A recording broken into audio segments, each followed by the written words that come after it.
Sunset Beach in California was bustling with activity on a warm summer in 2000.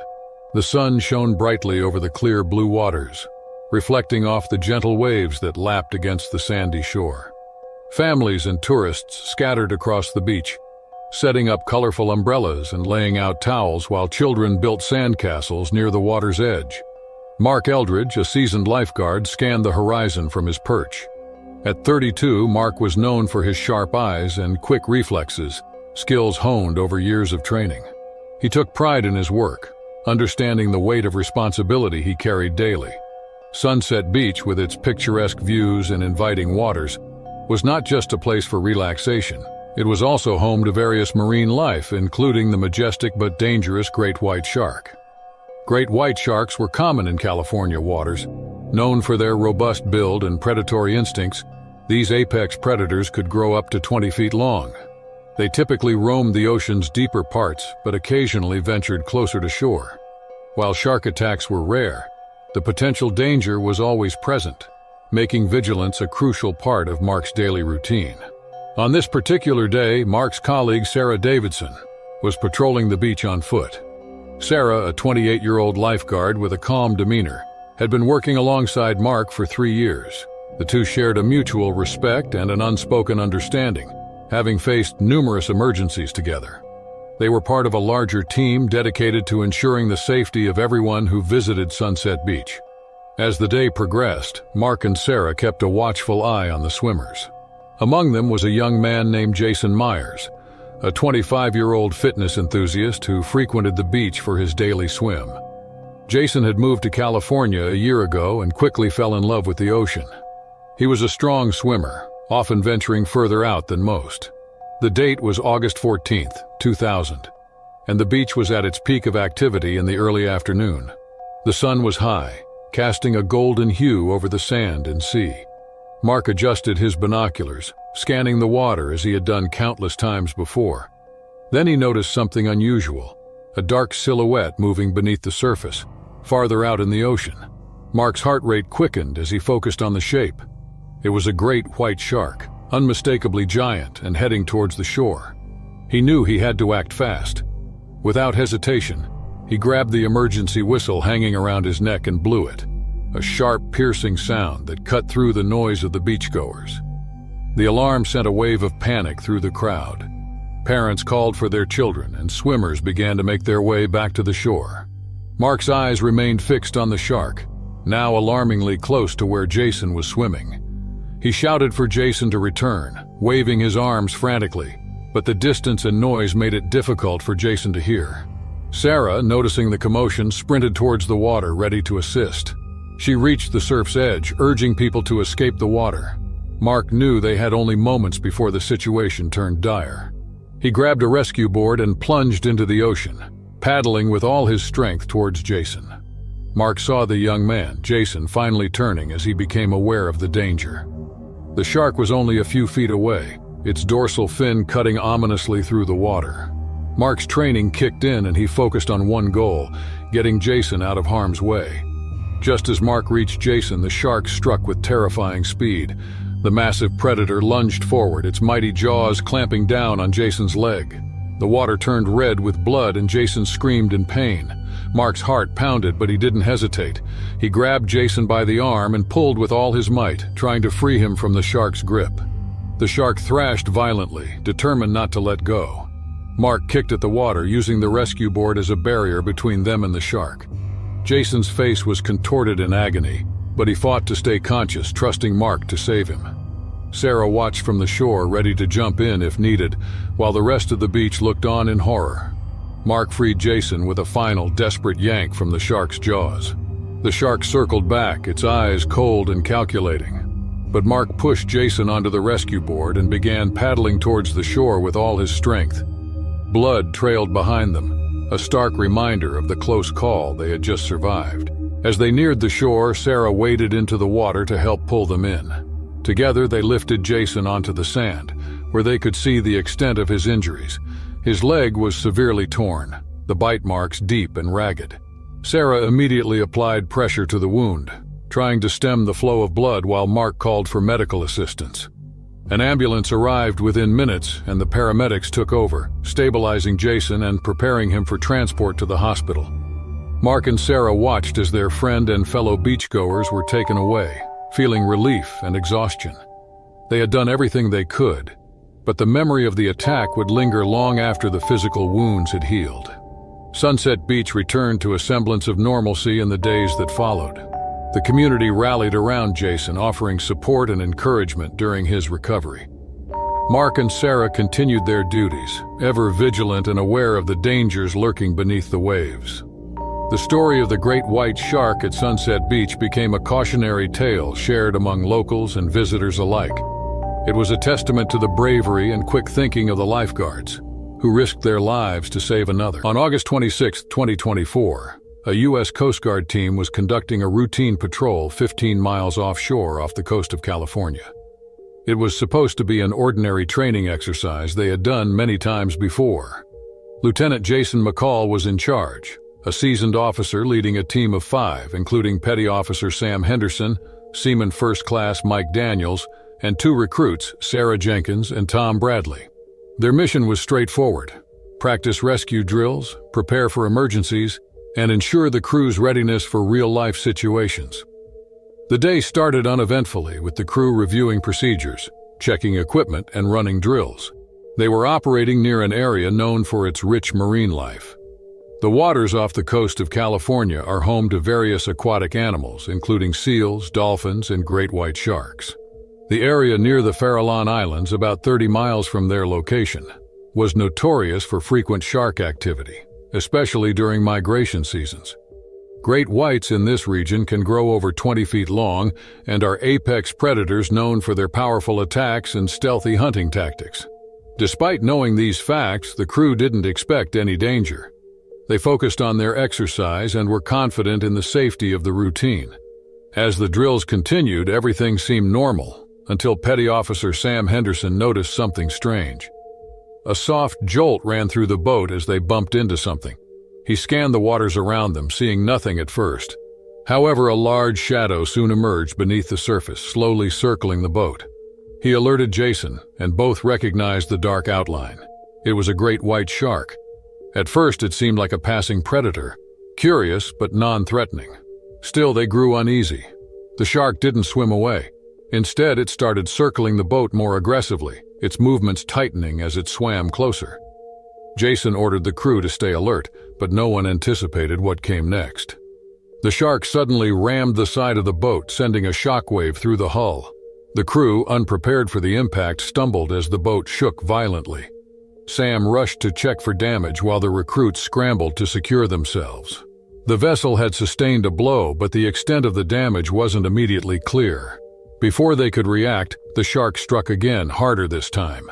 The force of the second impact nearly knocked everyone off their feet. Standing too close to the edge, Mike Daniels lost his balance and was thrown overboard. His fall was sudden and chaotic, splashing into the water as the rest of the crew screamed his name.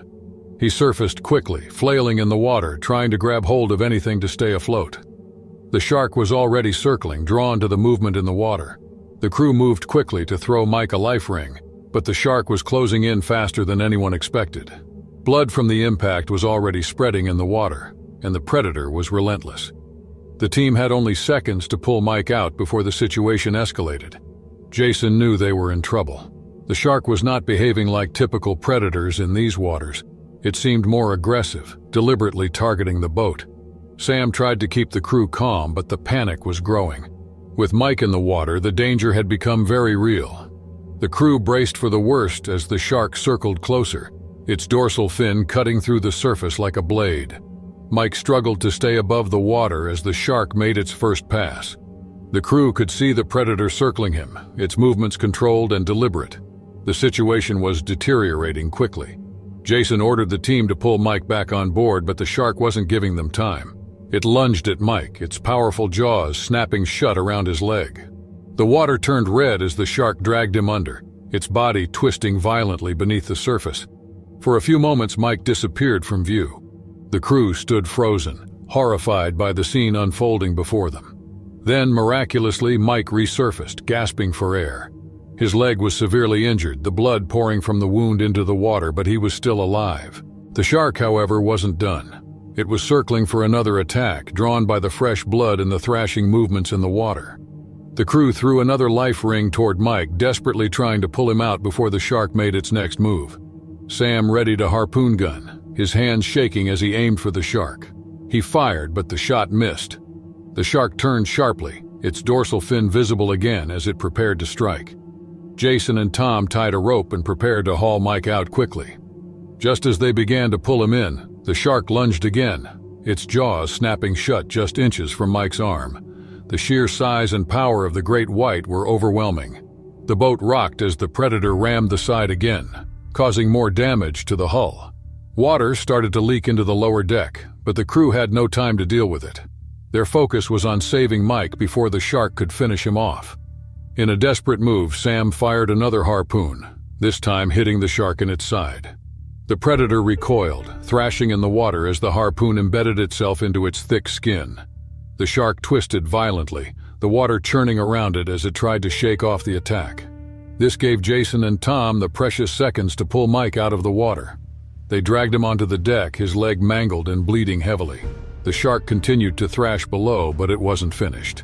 It made one last attempt to ram the boat, but the damage was done. With Mike on board, Jason steered the ship toward the shore, trying to outrun the predator. The shark, injured but still relentless, followed them for a few hundred yards before finally retreating into the depths. The boat was damaged, barely holding together as they limped toward safety. Mike lay on the deck, his face pale from shock and blood loss. His leg was a mess of torn flesh and muscle, but the bleeding had slowed. Jason and Sam wrapped the wound tightly, doing their best to keep him stable as they pushed the damaged boat forward. As the coastline appeared in the distance, the crew breathed a sigh of relief. They had survived, but the memory of the attack would stay with them forever. The image of the shark's dark shadow, its sudden attack, and the sight of Mike being dragged underwater were seared into their minds.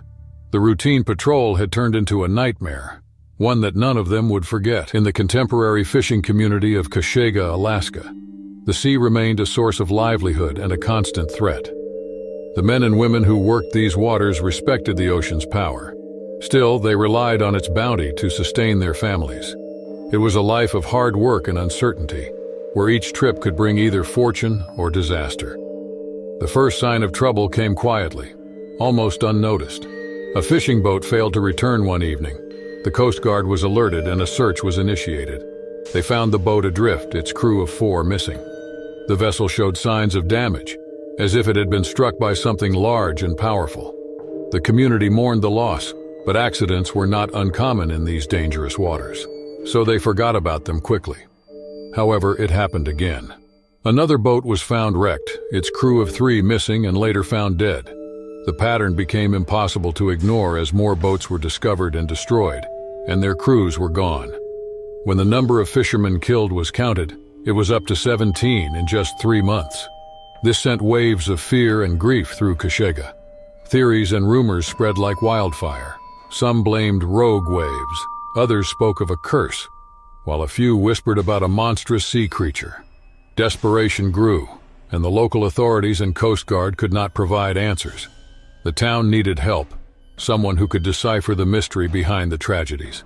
Enter Dr. Claire Roberts, a renowned marine biologist specializing in oceanography and sea creatures' behavior. Her arrival in Kashega was met with both hope and skepticism. Claire's reputation preceded her. She was known for her deep understanding of marine life and ability to solve complex ecological problems. Claire's first task was to examine the boat's wreckage. The damage was unlike anything she had ever seen. The hulls were torn apart, splintered by immense force. Her initial hypothesis pointed to a rogue wave or an underwater seismic event. Still, the regularity and specificity of the attacks suggested a more deliberate perpetrator. Her suspicions were confirmed when she examined some of the bodies. The injuries were consistent with those inflicted by a large marine predator. Deep gashes and bite marks indicated the presence of a powerful jaw and sharp teeth. The pattern of the wounds and the sheer strength required to inflict such damage narrowed the list of suspects. It pointed unmistakably to an orca. Orcas, known as killer whales, were apex predators and brilliant creatures. They were known to exhibit complex behaviors and could hunt in packs. However, attacks on humans were exceedingly rare. Orcas typically avoided human interaction and had never been known to target fishing boats so systematically. Claire faced a baffling anomaly, an orca driven by an unknown rage singling out fishermen and their vessels. Claire set out to gather more data. She equipped a research vessel with underwater cameras and acoustic equipment, hoping to capture evidence of the rogue orca's behavior. She spent days on the water, scouring the coastline and monitoring the movements of marine life. Her efforts were initially fruitless. The sea seemed to hold its secrets tightly, offering no clues. Then, one foggy morning, Claire's patience was rewarded. The cameras picked up movement beneath the surface, a large shadow gliding silently through the depths. The footage was grainy but unmistakably showed an orca, its black and white markings distinctive even in the murky water. Claire's heart raced as she reviewed the footage. This was no ordinary orca. Its behavior was erratic and aggressive. It circled the research vessel, ramming it with alarming force before disappearing into the gloom. Claire analyzed the acoustic data, searching for anomalies in the orca's vocalizations. She discovered something unexpected. The orca's calls were atypical, filled with distress and agitation. Orcas communicated using a complex language of clicks and whistles, and the vocalizations Claire recorded were unlike anything she had encountered before. They were haunting, a cry of rage and pain that sent chills down her spine. Determined to understand the cause of the orca's behavior, Claire delved into the region's recent history. She discovered that the local fishing industry had significantly changed in the past year. Overfishing had depleted the stocks of salmon and herring, the primary food sources for orcas.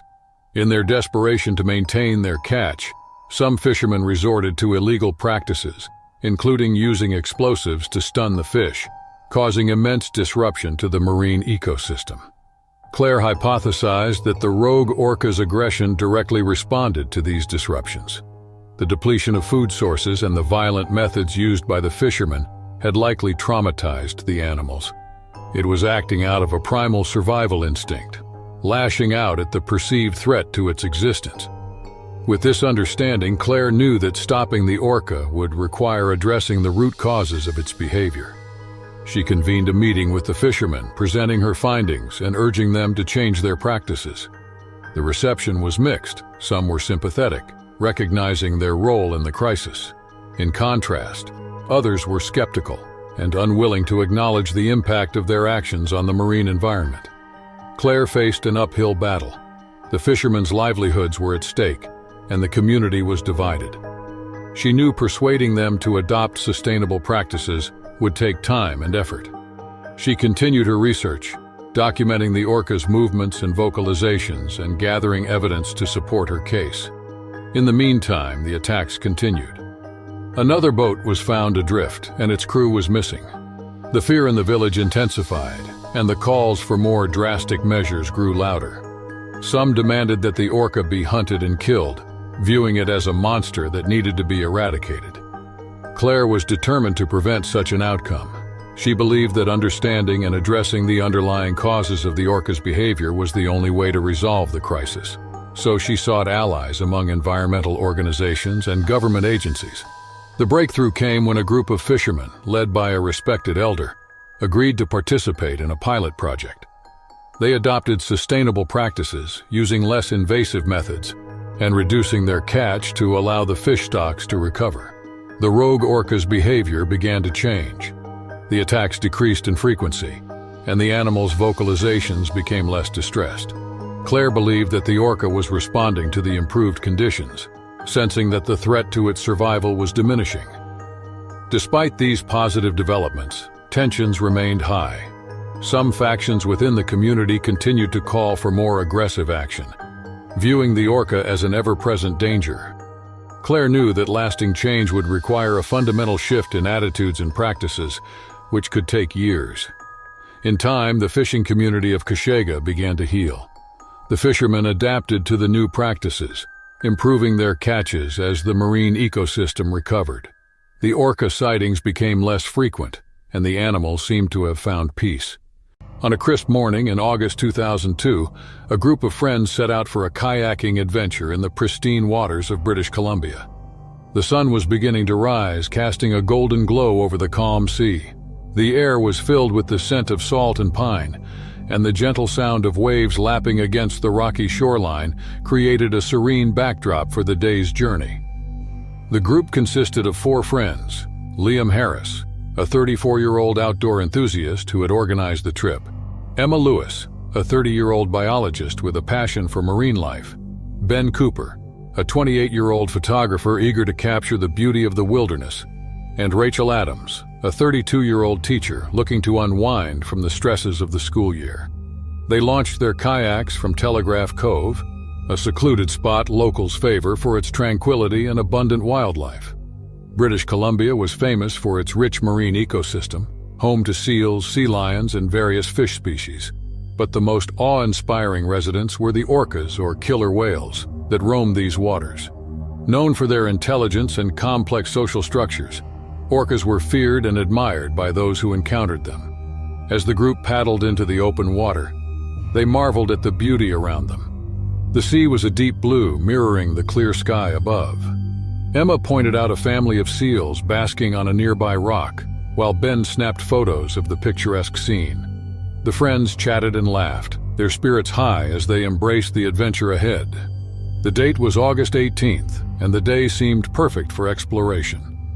The kayakers paddled further from the shore, enjoying the freedom of the open water. With her keen eye for wildlife, Emma spotted the first sign of orcas in the distance, a series of dark dorsal fins breaking the surface. She alerted the group and they all stopped to watch, excited by the prospect of a close encounter with these magnificent creatures. The pod of orcas approached slowly, their sleek black and white bodies moving gracefully through the water. The kayakers felt awe and excitement, knowing they were witnessing something extraordinary. Orcas, known as killer whales, were the ocean's top predators. Despite their name, they rarely posed a threat to humans. However, their size and power commanded respect. Liam, Emma, Ben, and Rachel remained still, hoping to look closer without disturbing the animals. The orcas seemed curious, swimming closer to the kayaks. One particularly young orca caught Emma's attention. It was smaller than the others, likely a juvenile, and appeared more playful.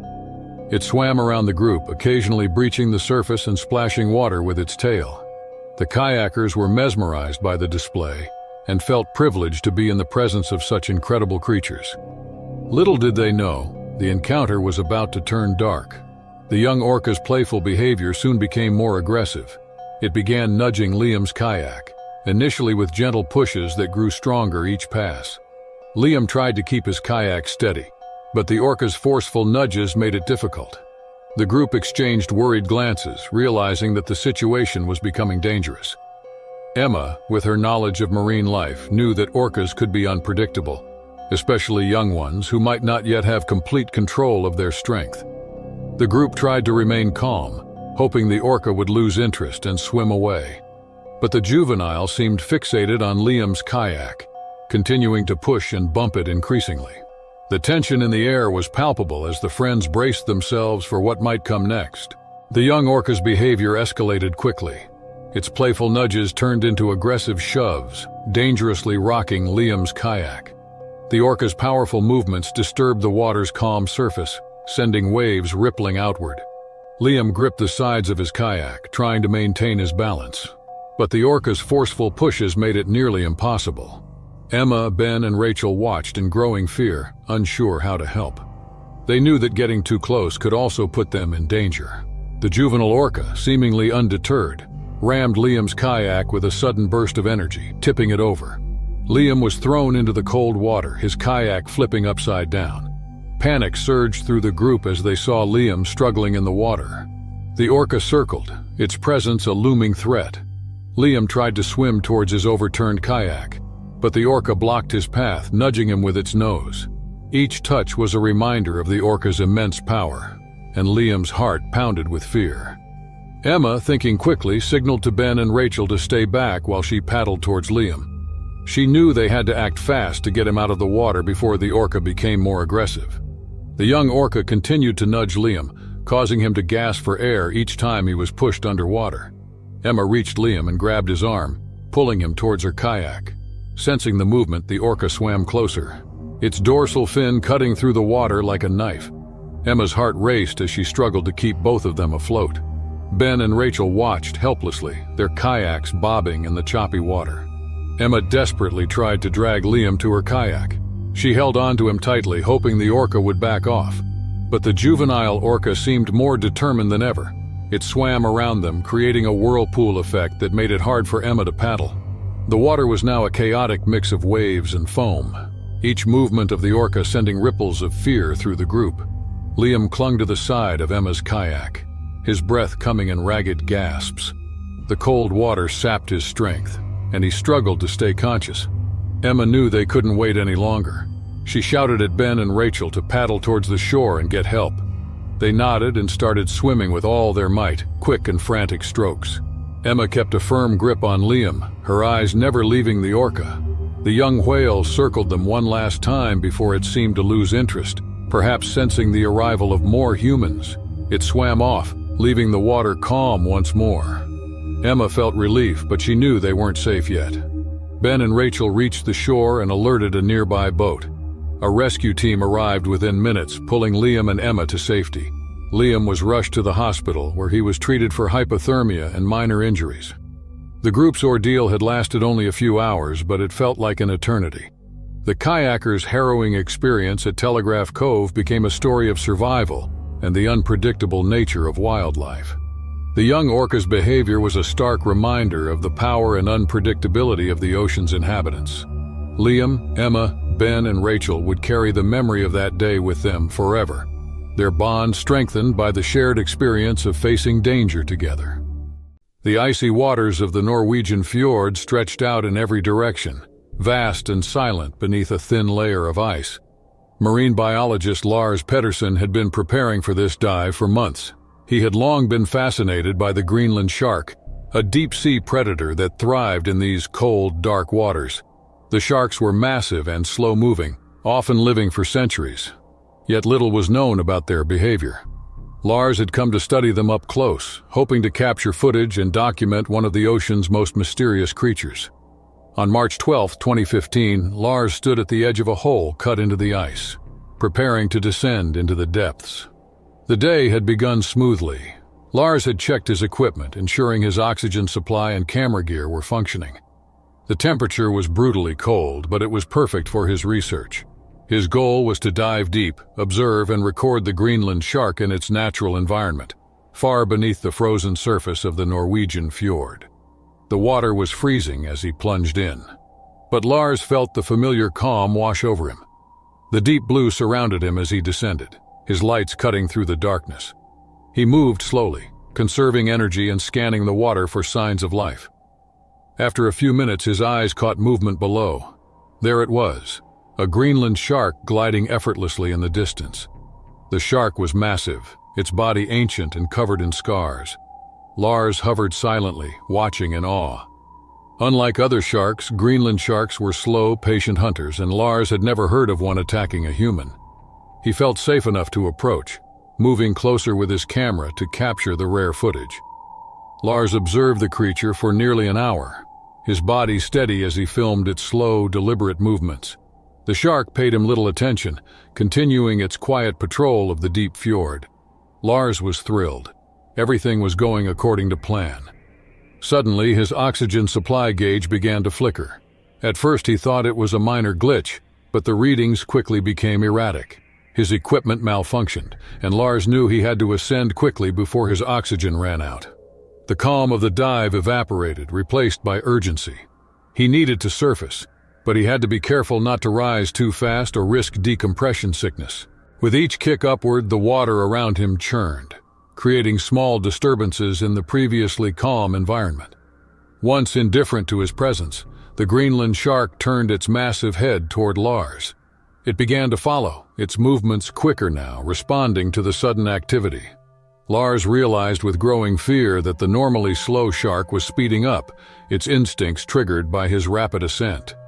Lars felt the first wave of panic as he ascended, his heart pounding in his chest. The Greenland shark, once a peaceful shadow in the deep, was now following him, drawn by the disturbance he had created in the water. The shark was moving faster than he had thought possible, closing the distance between them. Lars pushed himself to swim harder, but he could feel the weight of the freezing water and the pressure of the ice above. He had ascended too quickly, and now the shark was locked onto him. Its large, pale eyes focused on his every move.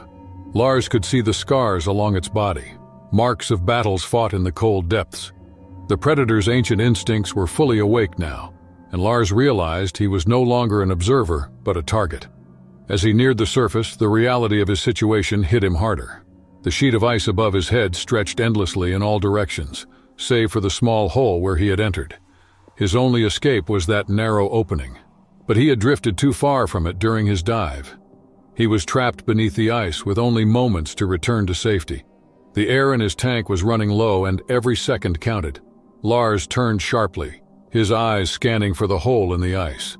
He kicked as hard as he could, his legs burning from the cold and the effort, but the shark was still there, close behind. It moved with purpose, its massive body cutting through the water effortlessly. Lars's chest tightened as the fear took over. He knew he had to conserve his energy, but the predator's proximity made it impossible to stay calm. The shark surged forward, its head inches from Lars's legs, and he could feel the displacement of water from its movements. He swung his camera equipment desperately, trying to create enough barrier to keep the shark at bay. The shark recoiled slightly, its eyes fixed on the struggling diver. But it wasn't deterred. It was patient, circling Lars in the freezing water, waiting for the right moment. Lars's oxygen was almost gone. His hands trembled as he kicked upward again, his lungs burning from the lack of air. The opening in the ice was still several meters away, but it felt impossibly far. He glanced back to see the shark close in again, its enormous mouth opening slightly as it neared. In a moment of sheer survival instinct, Lars used his camera to shove the shark's snout, startling it just enough to gain a few precious feet of distance. Finally, through the blur of fear and exhaustion, Lars saw the faint light of the hole in the ice. Summoning every ounce of strength left in his body, he propelled himself toward it, his vision dimming as his oxygen supply dwindled. The shark made one last lunge, but Lars reached the surface, bursting through the hole in the ice with a gasp of air. He scrambled onto the frozen surface, shaking uncontrollably from the cold and the terror. Below him, the Greenland shark continued to circle for a moment before slowly drifting back into the depths. Lars lay there, breathing heavily, his mind reeling from the close call. He had faced one of the ocean's oldest predators and survived, but the image of the shark's cold eyes and relentless pursuit would stay with him forever. June 22, 1997, a team of professional divers set out for a documentary shoot in Tubataha Reefs Natural Park, located in the Sulu Sea off the coast of the Philippines. The park, a UNESCO World Heritage Site, is known for its vibrant coral reefs and diverse marine life, making it a prime destination for both conservationists and filmmakers. The dive team, led by marine biologist Dr. Martin Ellis, aimed to capture the beauty of the reef's untouched underwater world. Among the crew was Simon Harris, a 34-year-old veteran underwater cameraman, known for his work on several high-profile marine documentaries. This was his first trip to Tubataha, and he was excited to film the breathtaking coral formations and exotic marine species. The team also included Sarah Jacobs, a marine researcher, and Paul White, a safety diver. All were experienced and aware of the risks involved in filming in open waters, where dangerous animals were part of the landscape. The day began with perfect conditions. The cruise boat reached the dive site just after dawn, and Simon was eager to start filming. The divers checked their gear thoroughly, ensuring the cameras, regulators, and safety equipment were in working order. Simon tested his camera's underwater housing one last time while Sarah and Paul discussed the diving plan, emphasizing safety protocols in case of unexpected encounters. Although tiger sharks were known to frequent these waters, the team was optimistic that the shoot would go smoothly. Around 9 a.m., the divers descended into the water. The initial footage was exactly what they hoped for: stunning shots of colorful corals, schools of fish, and graceful sea turtles. Simon swam slowly, keeping a steady hand on the camera as he captured the reef's beauty. The visibility was excellent, and the vibrant underwater life created a perfect backdrop for the documentary. Sarah swam nearby, observing the marine species, while Paul stayed close, scanning the surroundings to ensure the team's safety. After about an hour of filming, Simon noticed a large shadow in the distance. He adjusted his camera, zooming in to get a clearer shot. It was a tiger shark, a massive one known for its distinctive stripes and unpredictable behavior. These sharks are among the largest predators in the ocean, often exceeding 15 feet in length. Unlike other sharks that might be deterred by human presence, tiger sharks are curious and can be aggressive, especially when they feel threatened. The team maintained their composure as the shark approached, continuing to film while remaining still. Simon's camera captured the shark's slow, calculated movements as it swam closer, its gaze fixed on the divers. The crew knew not to panic or make sudden movements. They remained calm, hoping the shark would simply pass by. But the shark's behavior suddenly changed. It stopped circling and swam directly toward Simon. Before he could react, the shark lunged, ramming into him with brutal force. The impact knocked Simon back, sending the camera tumbling from his hands. He reached out instinctively, grabbing hold of a nearby coral formation to steady himself, but the shark was relentless. In one swift motion, it bit into Simon's side, its powerful jaws clamping down with terrifying force. The pain was immediate, a searing shock that spread through Simon's body. He tried to push the shark away, but it was too strong. The shark shook its head violently, its teeth digging deeper. Sarah, witnessing the attack, swam toward Simon, trying to distract the shark, while Paul grabbed a metal pole used to fend off aggressive animals. Paul struck the shark's head repeatedly, but it continued its assault, refusing to let go of Simon. Simon struggled to break free, using his free hand to strike at the shark's snout and gills, areas known to be sensitive. His movements were frantic, but his strength was fading rapidly as blood clouded the water around him. The shark released Simon momentarily, only to lunge again, this time attempting to bite his leg. Simon kicked as hard as he could, aiming to strike the shark's nose. The shark backed off slightly, giving Simon a brief chance to swim away. Paul, seeing the opportunity, grabbed Simon by his arm and started pulling him toward the safety cage suspended by the boat above. Sarah swam alongside them, keeping an eye on the shark, which was still circling as if deciding whether to make another attack. The situation was dire. Simon's injuries were severe, and blood loss was making it difficult for him to stay conscious. His breathing became labored and his vision blurred, but he forced himself to keep moving. The shark made one final attempt, surging forward with its jaws open. Paul turned just in time, using the metal pole to jab at the shark's snout. The impact startled the predator, causing it to veer off momentarily. This gave the divers the crucial seconds they needed. They reached the safety cage, and Paul pushed Simon inside, with Sarah following close behind. The shark lingered, circling the cage and bumping against the metal bars, but it soon lost interest and swam away into the depths. Simon collapsed inside the cage, clutching his side, where the shark's bite had torn through his wetsuit and into his flesh. Blood seeped into the water and his face was pale, a combination of shock and exhaustion. The crew on the boat above quickly hoisted the cage out of the water, bringing Simon to the surface. His camera, still recording during the attack, had captured every horrifying second. As Simon was pulled aboard, the team worked frantically to stop the bleeding. His wetsuit was soaked with blood and his breathing was shallow. The boat sped back toward shore where medical help awaited. Simon's injuries were severe, but not life-threatening, thanks to the quick actions of his team. The footage from the attack was later reviewed as part of the documentary, revealing the raw, terrifying encounter in graphic detail. The team, shaken but relieved that Simon had survived, knew the risk they had faced.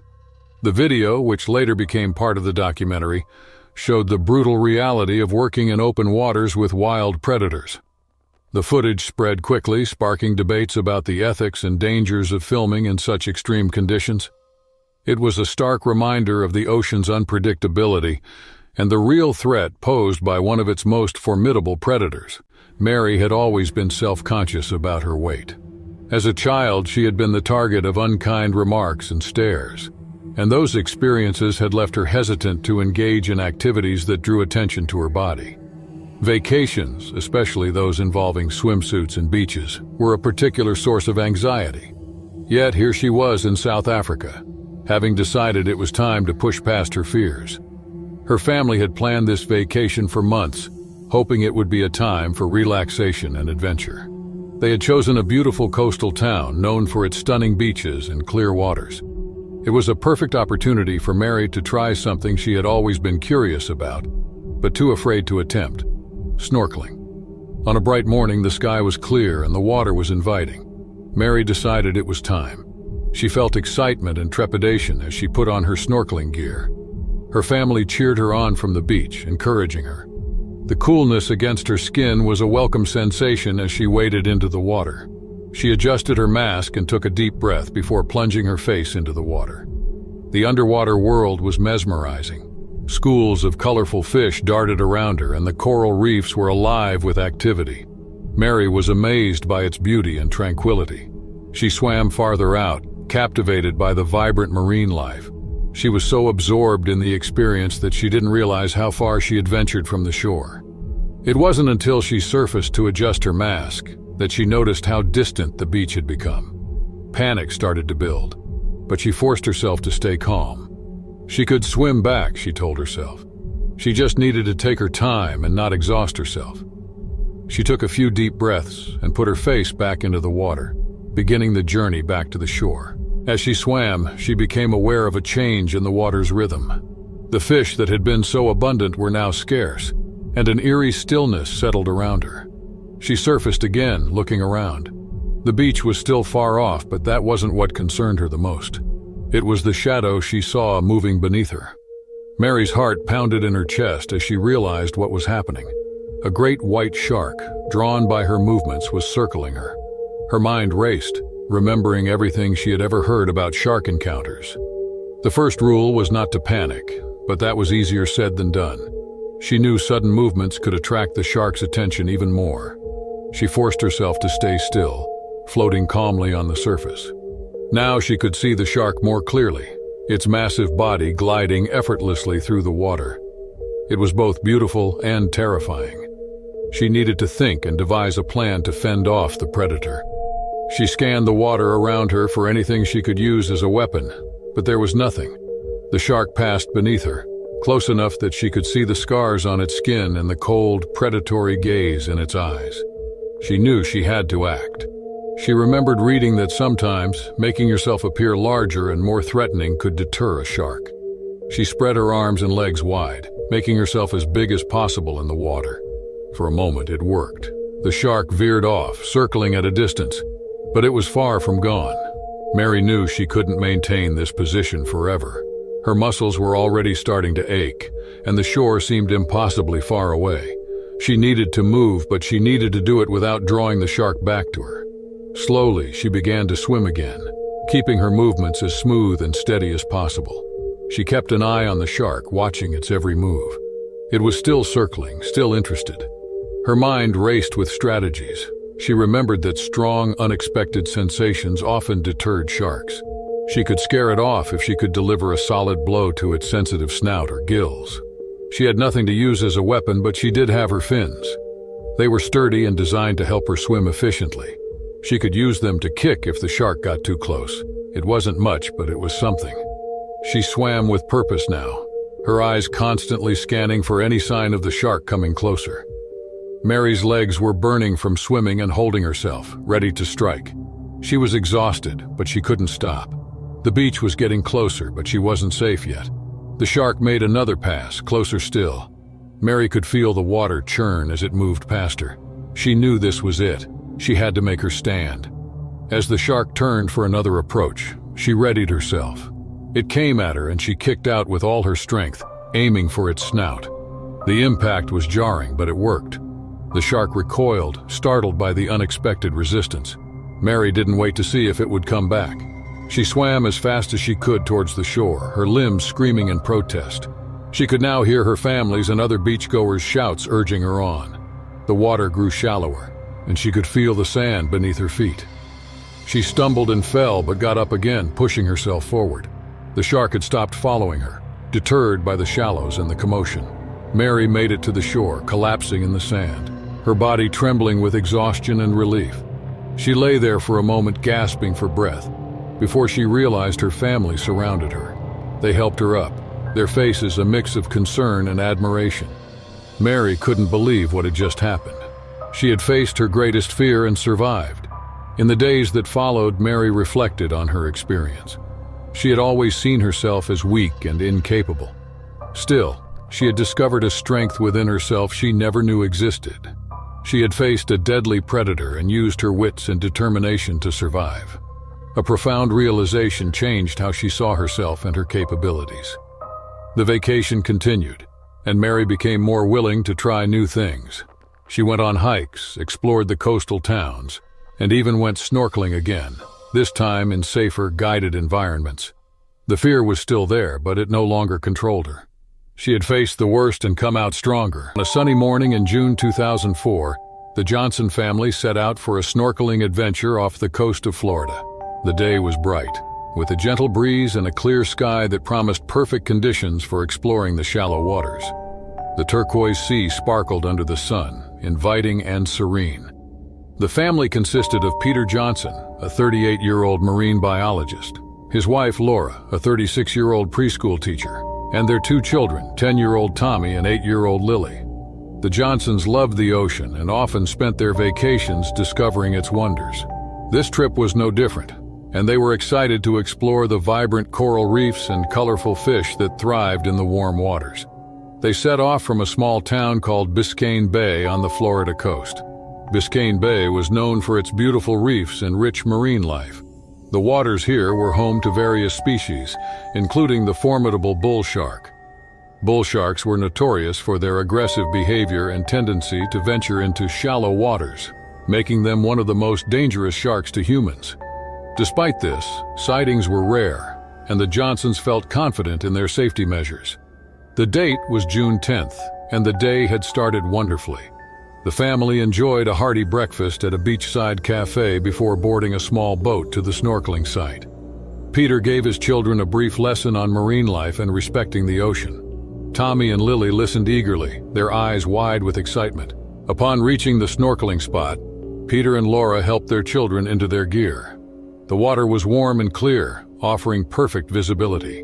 They slipped into the sea, marveling at the underwater world that unfolded before them. Schools of brightly colored fish darted around, and the coral formations were breathtakingly beautiful. The family swam together, pointing out various marine creatures and enjoying the peacefulness of the ocean. Peter was constantly vigilant, keeping a close eye on his family while also taking in the beauty of their surroundings. He knew the importance of staying aware in the water, especially in areas where predators like bull sharks could appear. Bull sharks were known for their stocky build and aggressive nature. They were capable of swimming in both salt and fresh water. They were apex predators with powerful jaws and preferred hunting in shallow waters. The Johnsons swam further from the boat, drawn by the allure of the deeper reef.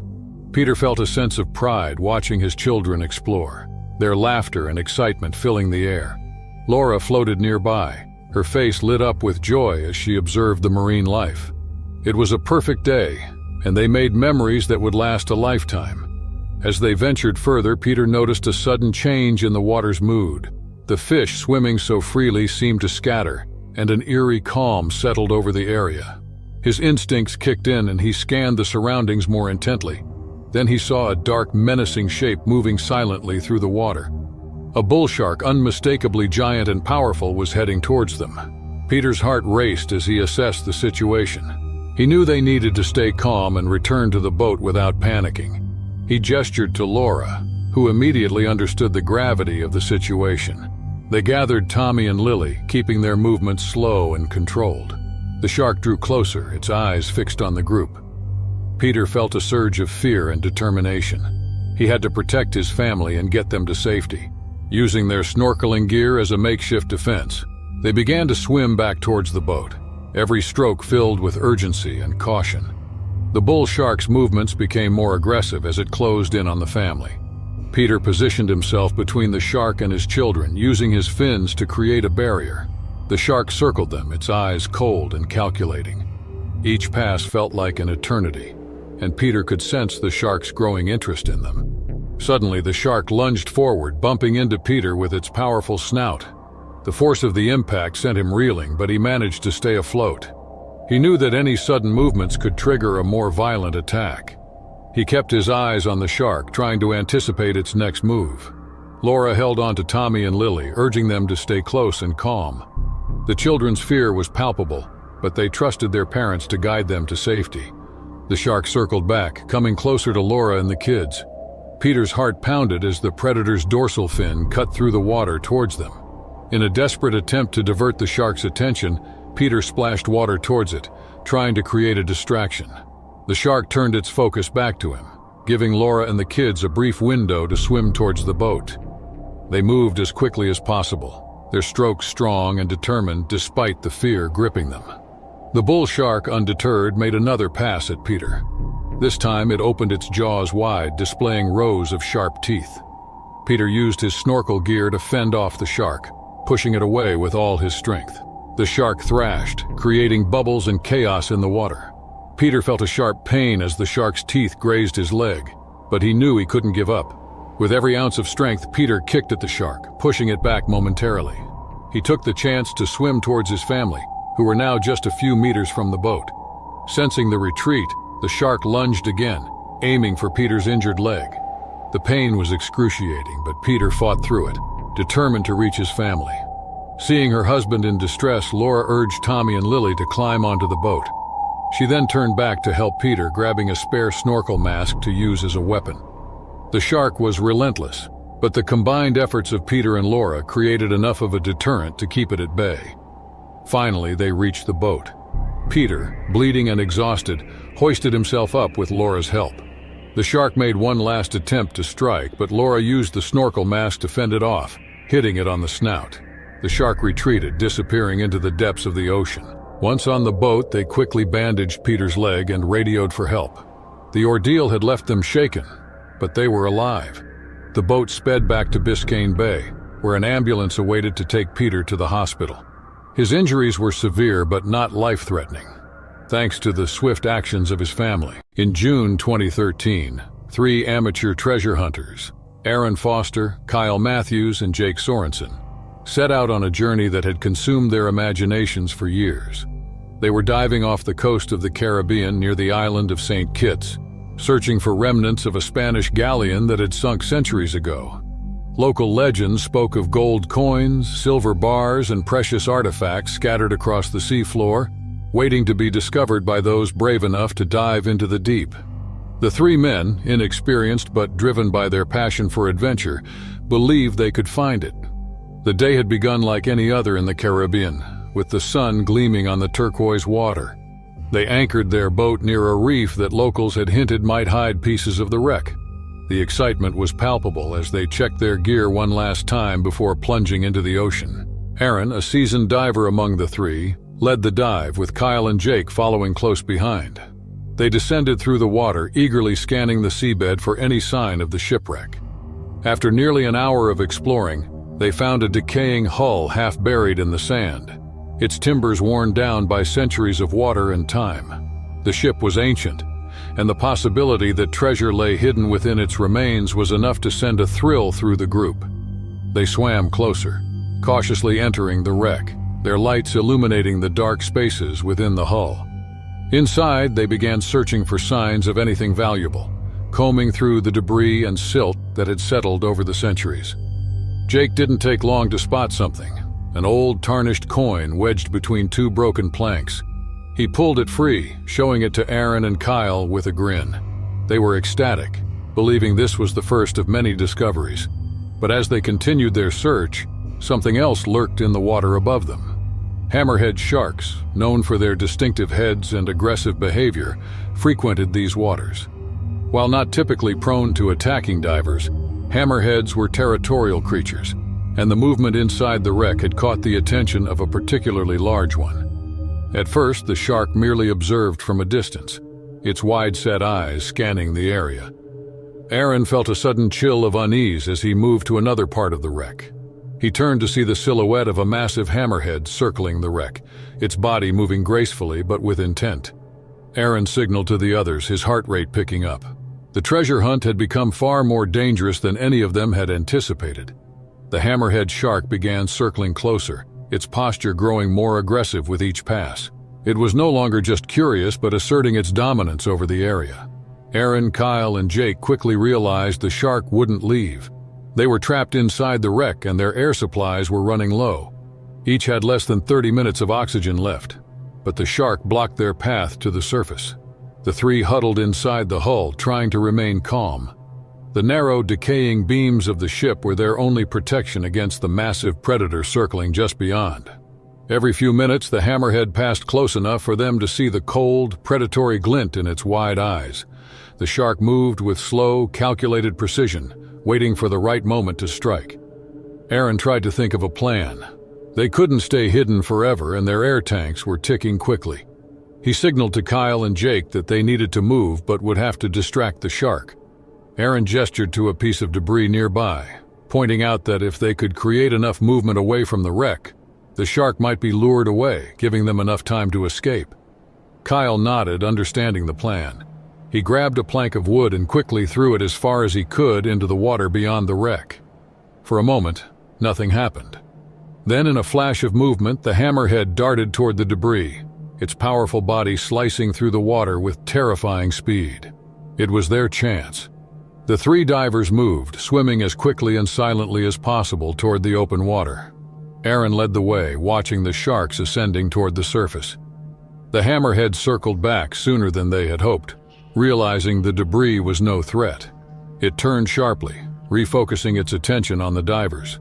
The shark was closing in fast.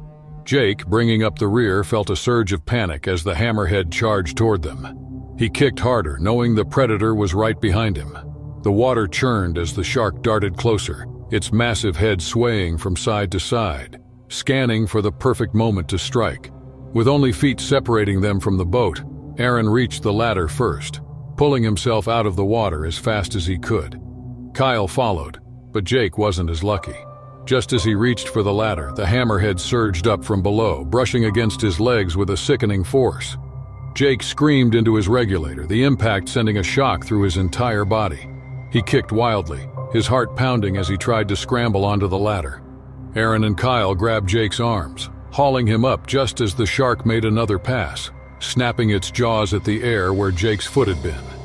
The three of them collapsed onto the deck of the boat, gasping for breath, their bodies trembling from the adrenaline. Below them, the hammerhead circled a few more times, clearly agitated that its prey had escaped, before finally drifting back into the depths.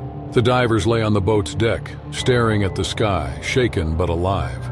Their treasure hunt had nearly cost them their lives. As they caught their breath, the reality of the encounter set in. There were far greater dangers in the ocean than the allure of hollow gold. The massive hammerhead had shown them how quickly a dive could turn deadly, and the once exciting prospect of finding treasure now felt trivial compared to what they had just survived. The Caribbean sun beat down on the azure waters as boats worldwide gathered for the annual competitive spearfishing tournament.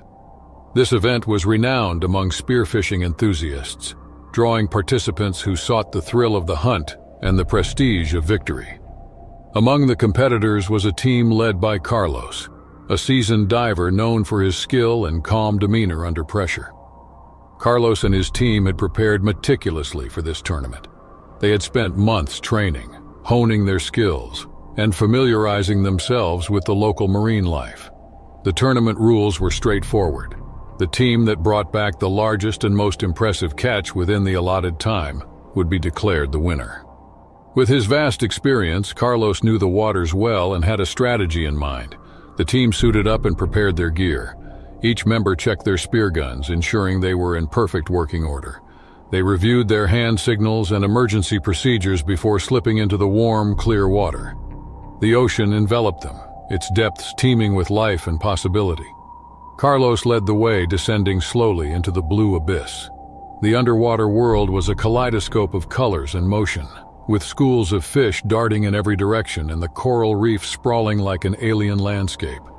The team spread out, maintaining visual contact while scanning for their quarry. Seconds turned into minutes as they explored the reef, spearing several smaller fish to keep their skills sharp and to build a sense of rhythm. They encountered barracudas, groupers, and even a few sharks. But something else matched the tournament-winning catch criteria: The tension was palpable, but Carlos remained focused, confident their patience would pay off. Carlos saw it during one of these moments of quiet focus. A giant swordfish, more significant than any he had ever encountered, appeared from the depths. Its sleek, powerful body cut through the water with grace and menace. Carlos signaled to his team, pointing out the fish. They regrouped quickly, understanding the gravity of the situation. This was their chance to secure victory, but they needed to approach with caution. The swordfish, however, seemed aware of their presence. Instead of fleeing, it turned and charged toward them with unexpected ferocity. Its long, sharp bill was a formidable weapon, and its aggression caught the team off guard. Carlos barely had time to react as the fish lunged, forcing him to dive to the side to avoid a direct hit. The underwater struggle began in earnest. The swordfish was not just defending itself, it was attacked with uncommon aggression for its species. Carlos and his team had to balance the need to protect themselves to capture the fish. They used their spear guns sparingly, aware that each shot needed to count, and that missing could provoke an even more dangerous response. Carlos closely watched his dive computer, tracking their depth and remaining air. The swordfish made another charge, and one of his teammates barely avoided being struck. Carlos knew they couldn't sustain this cat-and-mouse game much longer. They needed to devise a plan to subdue the fish without putting themselves in further danger. Drawing on his experience, Carlos signaled to his team to try a coordinated approach. They would attempt to tire the swordfish by forcing it to make repeated charges, hoping to exhaust it enough to make a capture feasible. The team positioned themselves strategically, using the reef's terrain to their advantage. They moved in unison, closing the distance to the swordfish. Carlos aimed with his spear gun, targeting a spot just behind the gills where a clean shot would be most effective. He waited for the right moment, his heart pounding in his chest. The swordfish made one last desperate lunge, and Carlos fired. The spear struck true, embedding itself in the fish's side. The swordfish thrashed violently, its powerful body convulsing in an attempt to break free. The team moved quickly to secure the fish and minimize its suffering. They used ropes and additional spears to immobilize it, carefully avoiding its deadly bill. It was a grueling process, but the swordfish's struggles eventually subsided. With the fish subdued, Carlos signaled for the team to begin their ascent. They were mindful of their air supplies, rising slowly to avoid decompression sickness. The ascent felt like an eternity, each meter a reminder of the delicate balance between success and disaster. Breaking the surface, they were greeted by the bright Caribbean sun and the cheers of the tournament officials monitoring their progress. Seeing the giant swordfish hoisted onto their boat was a testament to their skill and determination.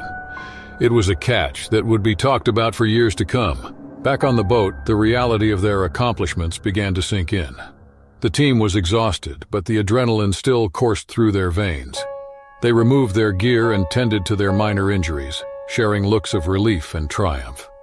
Carlos knew this victory was a collective effort, each member playing a crucial role in the success of their mission. The giant swordfish was measured and weighed, and it became clear that Carlos and his team had secured the top spot in the tournament.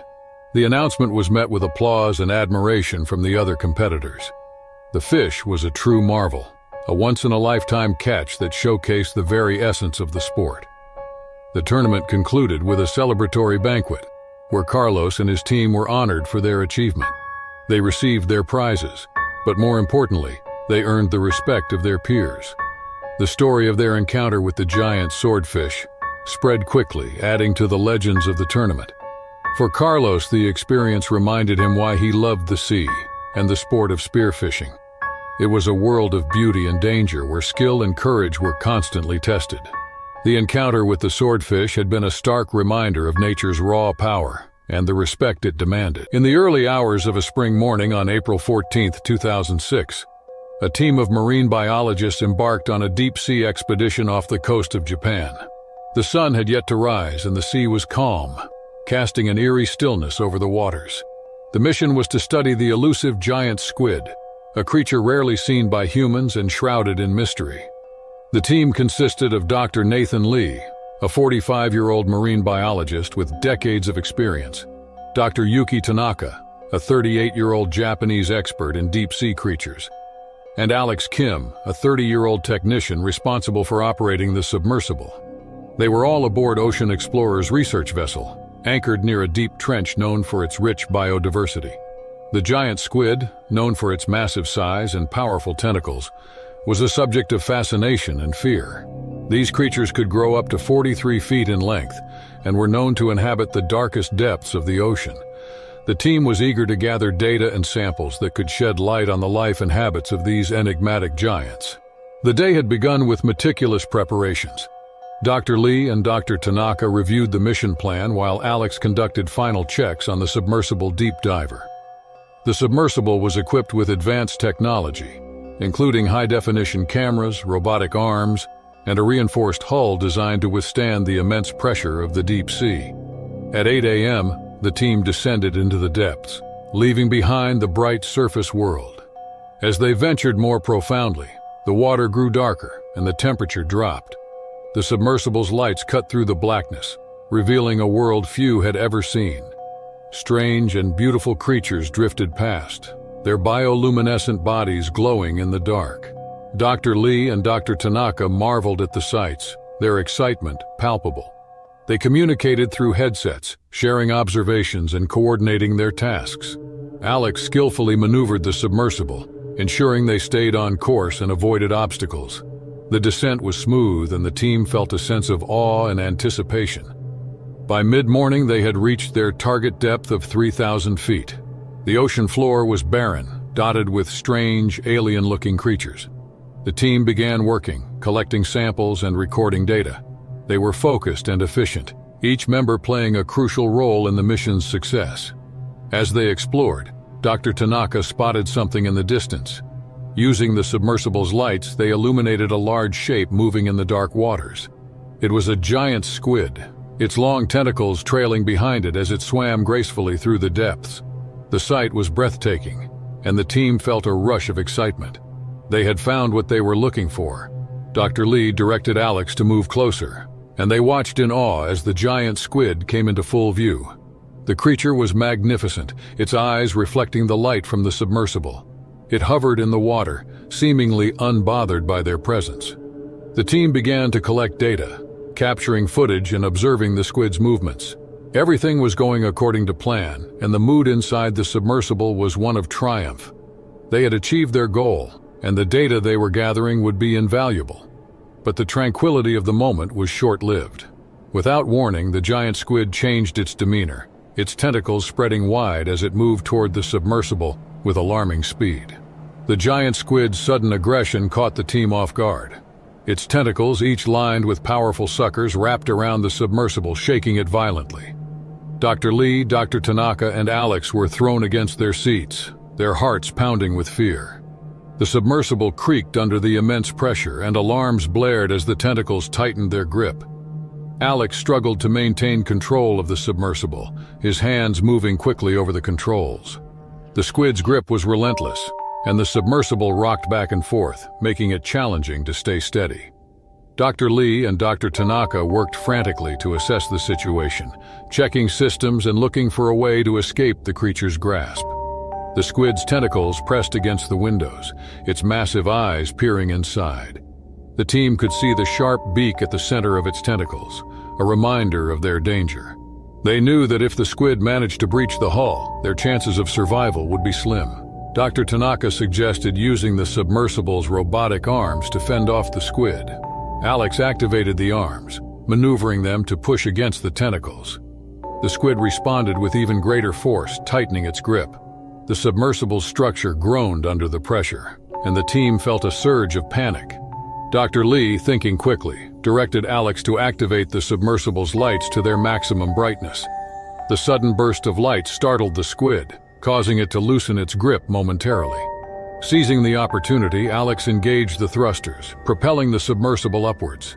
The squid, momentarily disoriented, struggled to maintain its hold. As they ascended, the squid regained its grip, wrapping its tentacles around the submersible again. The team felt a crushing force, and the submersible systems began to fail. Dr. Lee and Dr. Tanaka worked desperately to keep the submersible operational, while Alex focused on reaching the surface.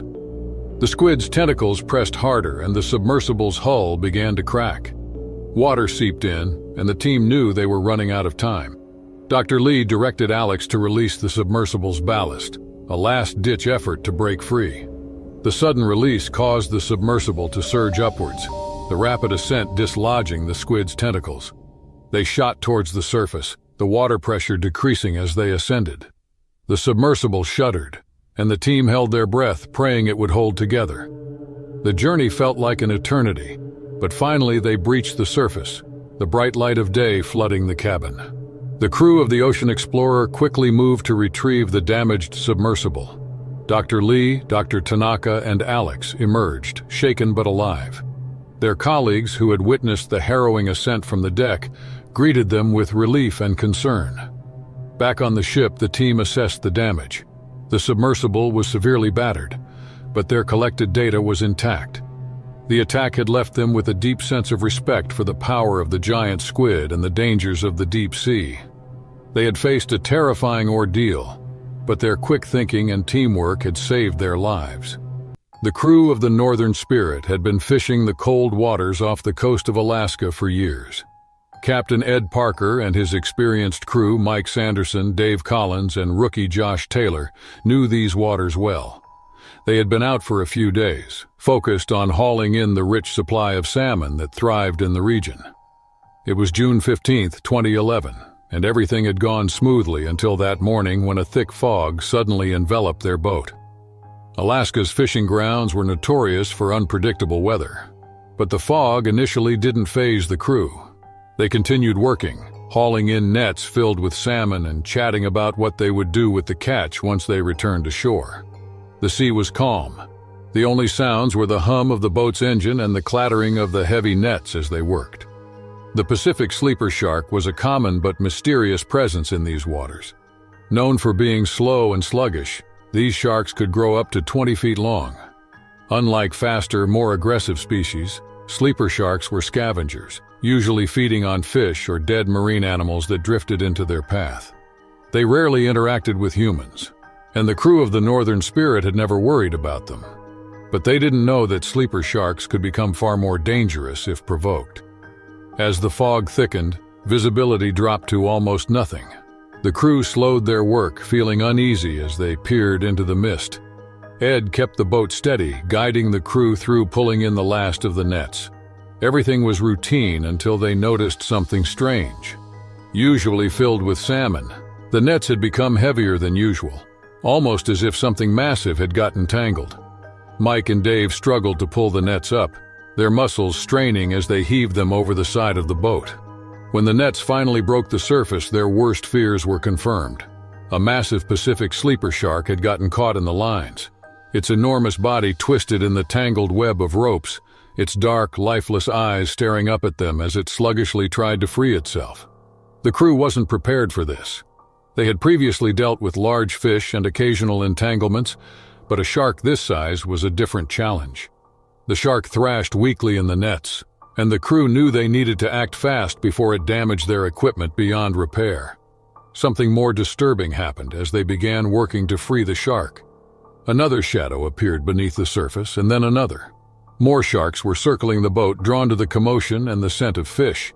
The fog trapped them in place, and now they were surrounded.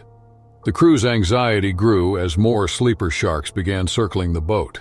These sharks were usually docile, but their presence in such numbers was unnerving. Mike, Dave, and Josh worked frantically to untangle the first shark from the nets, but the weight of its massive body was making it difficult. The boat rocked under the strain, and every minute spent wrestling with the nets brought more sharks closer. Captain Ed kept his eyes on the fog-covered horizon, trying to steer them out of the area, but the thick mist made it impossible to navigate properly. They were effectively trapped, and now the sharks were showing signs of aggression. The usually slow-moving predators grew more curious, bumping against the boat's hull and circling tighter. As Mike leaned over the side, trying to free one of the ropes, the shark trapped in the net gave a sudden violent twist.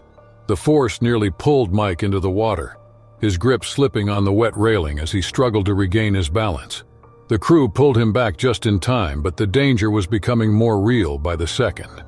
The sharks weren't leaving, and the crew's movement agitated them further. One of the larger sharks bumped the boat hard, causing it to rock dangerously. The nets, still tangled with the trapped shark, were in danger of being ripped away completely, which would not only destroy their equipment, but leave them without a catch. Josh, the youngest and most inexperienced crew member, suddenly desperately attempted to free the nets. In his haste, he slipped and lost his footing, tumbling hard against the side of the boat. His legs dangled precariously over the edge, inches from the water. Ed shouted for him to stay still. But before anyone could react, one of the circling sharks surged forward, its massive body brushing against the boat and sending waves splashing over Josh's legs. Panic set in as Mike and Dave grabbed Josh, pulling him back onto the deck. The crew was shaken, knowing how close Josh had come to falling into the water with the sharks. The hammering of their hearts was louder than the eerie silence of the fog. The sleeper sharks continued to circle, and now the trapped shark thrashed harder, making it even more difficult to cut it free without causing more damage. Ed knew they had to get out of the area fast, but the sharks surrounded the boat, and any sudden movement might trigger a full attack. He quickly decided to sacrifice part of the nets. They could lose the catch, but they had to free the shark before it capsized the boat or brought more sharks closer. The crew worked silently, the tension thick in the air as they used a knife to slice through the ropes. The trapped shark broke free with a final cut, disappearing into the depths. Sensing the sudden change, the circling sharks began to drift away, but not without making one last pass near the boat. One of the sharks brushed against the hull, the impact sending a shiver through the deck as if warning them to leave. With the sharks dispersing and the fog still thick around them, Ed guided the boat slowly out of the area, his eyes never leaving the water. The crew was exhausted, their nerves shot from the encounter, but they were safe. They had escaped the threat, but their catch was gone, and the damage to their equipment would take weeks to repair. The vast expanse of the Arctic spread out in a white wilderness, a landscape so untouched and pristine that it seemed otherworldly. Here, on a remote island encased in ice and snow, Alex, a dedicated documentary filmmaker, had set up his base camp. His mission was to capture the elusive and intimate moments of a colony of seals during mating season. This endeavor promised rare and breathtaking footage. With his camera gear meticulously checked and survival equipment stowed away, Alex embarked on what he hoped would be a career-defining project. The seals were gathered on a vast stretch of frozen shoreline, their slick bodies contrasting sharply against the snow-covered ground. Few humans had ever witnessed this sight firsthand. The seals were busy with ritualistic displays and vocalizations, oblivious to the biting cold and howling winds that swept across the ice. Alex, bundled in layers of thermal gear, carefully navigated the treacherous terrain, his camera capturing the intricate dance of nature. Days passed in a blur of icy winds and breathtaking scenes. Alex became a silent observer, blending into the landscape, his presence barely noted by the seals. The camera's lens allowed him to see the world from a perspective few ever experienced, capturing the raw beauty and harsh realities of life in the Arctic. He documented the nurturing bond between mothers and their pups, the playful antics of younger seals, and the majestic yet brutal battles between males vying for dominance. One frigid morning, as the pale sun barely peeked over the horizon, Alex spotted a massive male seal that seemed to command the attention of the entire colony. This alpha male was an awe-inspiring figure with battle scars etched into his thick hide. Alex knew that getting footage of this dominant seal would be a highlight of his documentary. He approached cautiously, mindful of the animal's territorial nature. Sensing an unfamiliar presence, the alpha male lifted its head and locked eyes with Alex. The filmmaker's heart pounded as he continued to film, inching closer for a better shot. He knew the risks, but was driven by the promise of capturing something extraordinary. Suddenly the seal bellowed, a deep resonant sound that echoed across the ice. It was a warning, clear and unmistakable. Before Alex could react, the massive seal charged, its bulk moving slowly across the frozen ground. Alex's instinct for self-preservation kicked in. He swung his camera, hoping to deter the animal. The seal's attack was relentless, and the camera equipment offered little protection. Alex stumbled, falling hard onto the ice. pain shot through his leg where the seal's powerful jaws had clamped down, tearing through his thick clothing. Desperation surged through him as he used his tripod to fend off the aggressive seal, each movement a struggle against the searing pain and rising panic. He knew he had to get away, to put distance between himself and the enraged animal.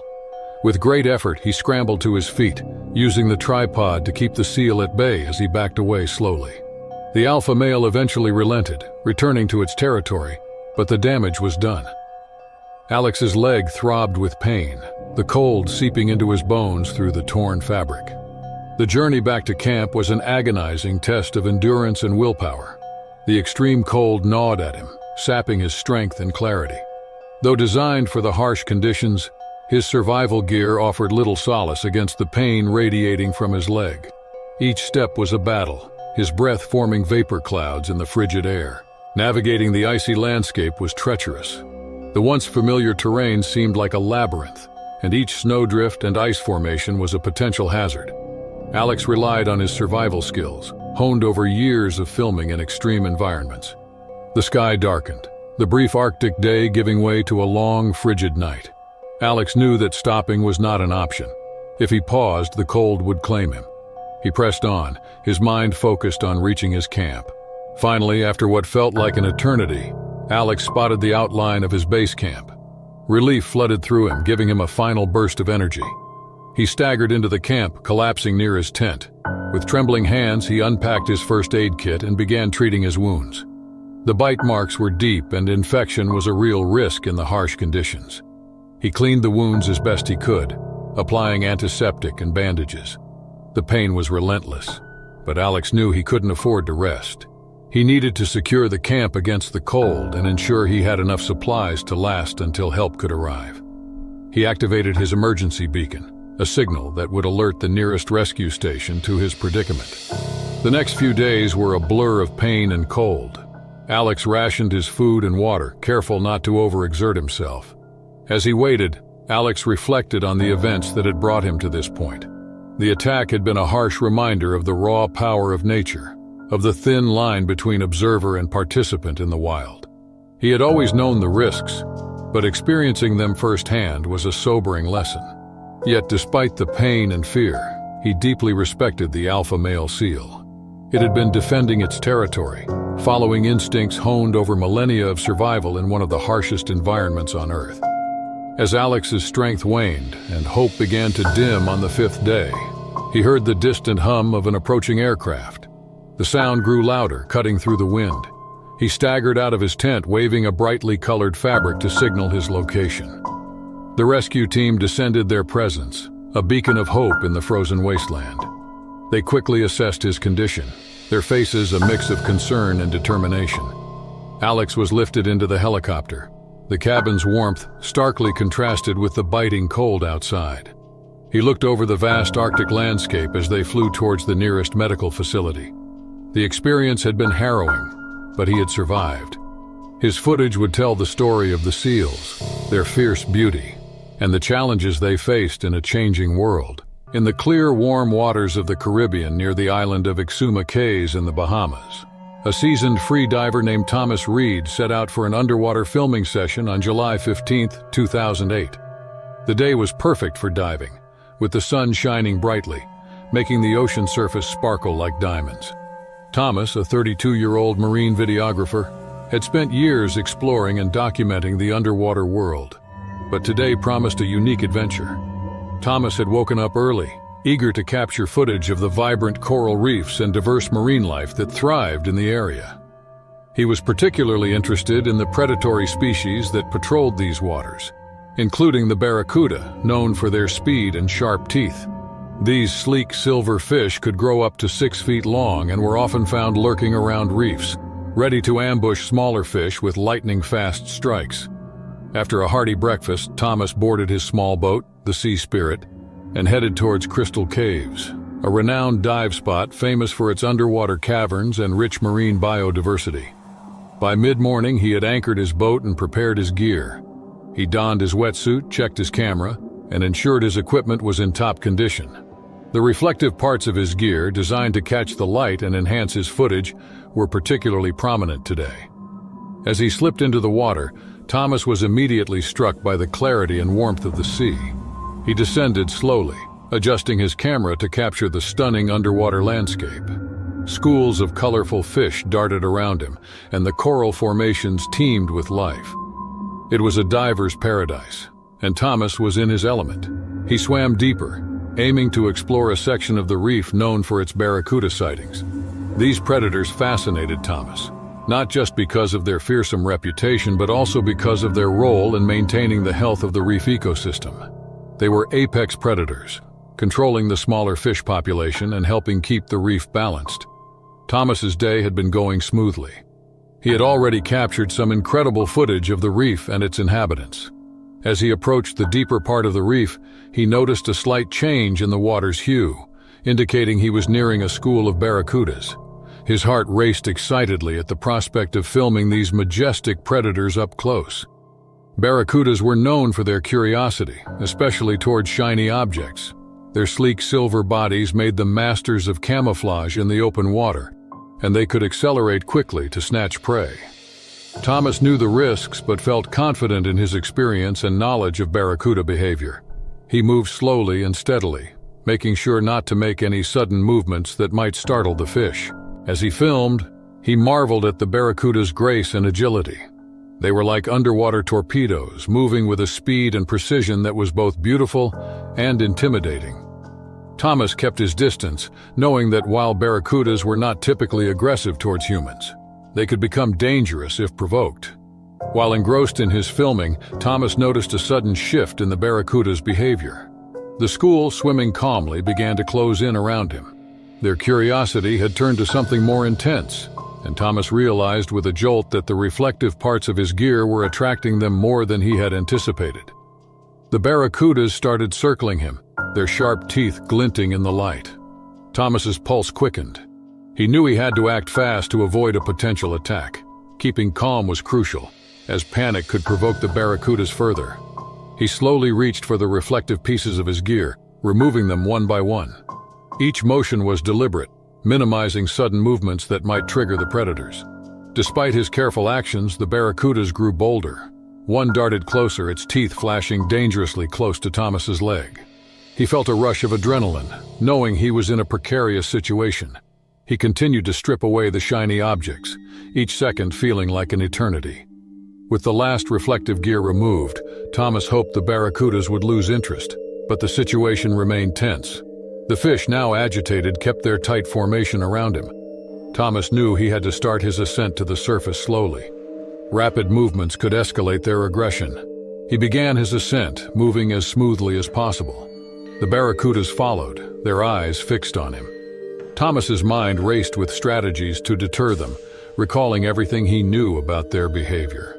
He appeared as non-threatening as possible, keeping his arms close to his body and avoiding eye contact with the fish. As he ascended, he used his camera to create a barrier between him and the barracudas. Though no longer extended recording, the device served as a physical buffer. The predators continued to circle, but their strikes were now less frequent. Thomas's slow, controlled movements were paying off, but he knew he wasn't safe yet. The ascent seemed to take forever, but finally the surface was in sight. The barracudas began to peel away, losing interest as Thomas neared the boat. He felt a surge of relief but remained cautious. Reaching the ship, he pulled himself up quickly, his body shaking with the effort and the remnants of fear. Once aboard, Thomas took a moment to catch his breath and process what had happened. The ordeal had been a stark reminder of the ocean's unpredictable nature. He was safe, but the encounter left him deeply aware of the fine line between wonder and danger in the underwater world. The footage he captured that day would tell a story of the beauty of the barracudas and serve as a testament to the delicate balance of respect and caution required when exploring their realm. On July 19, 2009, 4 friends, Maria Teixeira, Pedro Santos, Inés Carvalho, and João Almeida, arrived in the Azores for what was supposed to be the vacation of a lifetime. The archipelago, located off the coast of Portugal, is famous for its beautiful landscapes and pristine waters filled with marine life. After a few days of sightseeing, they decided to book a snorkeling tour to explore the ocean up close. They were excited, expecting to swim with fish and maybe catch a glimpse of dolphins. That morning, the group boarded a small boat with a local guide who assured them the waters were safe and calm. The ocean was inviting, the sky clear, and the friends could hardly wait to dive in. Their guide led them to a spot just off the coast of Fayal Island, a well-known location for snorkeling due to its crystal-clear water and vibrant coral. The guide briefly mentioned that sharks were sometimes seen in the area, but were usually harmless blue sharks, more curious than dangerous. Blue sharks are common in the waters surrounding the Azores. They are sleek, fast swimmers and generally considered non-aggressive towards humans. They feed mostly on squid and small fish. However, their curiosity can sometimes lead to closer encounters with snorkelers and divers, particularly when attracted by the movements and sounds of boats. This particular day, a blue shark had been circling near the area, drawn in by the disturbance of the boat's engine and the splashes from the group as they entered the water. The group donned their snorkeling gear and dove in, laughing and marveling at the colorful fish darting around them. Maria swam ahead, pointing out a school of fish to the others, while Joao floated nearby, taking in the beauty of the underwater world. Everything seemed perfect, and the experience was exactly what they had hoped for. But not far beneath them, the blue shark was watching. It approached slowly, curious about the sudden activity. At first, the shark maintained its distance, but as the group continued to swim and splash, it became bolder, moving closer with each pass. Joao was the first to notice the shadow below and gestured to the others, but they brushed it off, assuming it was just another fish. As they swam farther from the boat, the shark's behavior changed. It began to circle tighter, its sleek body moving more aggressively. Pedro, who had been enjoying the swim, felt anxious as he noticed the shark approaching. It wasn't just passing by, it was coming toward them. Panic set in when the blue shark made its first rapid approach. It darted straight toward Pedro, veering away at the last second, its tail brushing against his leg. The close encounter sent a wave of fear through the group as they realized they were no longer alone. Inez screamed into her snorkel, frantically trying to swim back toward the boat. Joao, now seeing the shark's size and speed, grabbed Maria's arm, urging her to follow. The shark was circling faster now, its curiosity replaced by predatory instinct. It swam directly beneath the group, its dark shape clear in the water, and then shot upward toward Maria. She saw it too late. The shark's sharp snout struck her side, knocking her off balance as she struggled to regain control of the water. Pedro shouted for everyone to stay together, but the group was already scattered in the chaos, trying to swim for safety. The shark made another pass, this time targeting Joao. It swam close enough for him to feel the rush of water as it brushed past. His heart pounded as he kicked furiously, trying to reach the boat. But the ship, which had seemed so close just moments before, now felt impossibly far. The shark wasn't backing off, it was hunting, and the danger increased every second they stayed in the water. Inez, struggling to keep up with the others, saw the shark's dorsal fin cut through the surface. Her breaths came in short, panicked bursts as she tried to swim faster. But the shark was faster still. It circled back, coming up from below and ramming into Pedro, its teeth grazing his leg. Blood clouded the water around them as Pedro cried out in pain, his leg throbbing from the shark's bite. With Pedro injured and the shark growing more aggressive, the group had no choice but to fight back to the boat. Joao grabbed Maria and pulled her toward the ship, shouting for Pedro and Inez to follow as fast as possible. The shark was relentless, its sleek body cutting through the water as it made another pass, this time closer to Inez. She kicked hard, desperate to escape its reach. Pedro, bleeding and exhausted, struggled to keep swimming. His leg was slowing him down and he could feel the shark getting closer again. The pain from the bite was overwhelming, but he couldn't stop. In a desperate effort, Joao grabbed Pedro's arm and dragged him toward the boat. Sensing its prey slipping away, the shark lunged, its jaws snapping shut inches from Pedro's foot. With one last burst of energy, the group reached the boat. Finally realizing the danger, the guide pulled them aboard, their bodies trembling from the adrenaline and fear. As they collapsed onto the deck, gasping for breath, the blue shark circled the boat once more before disappearing into the deep, leaving only the memory of its attack behind. The dream vacation had turned into a nightmare, but they had survived. The shark's cold eyes and relentless pursuit would haunt them, but they knew they were lucky to have escaped.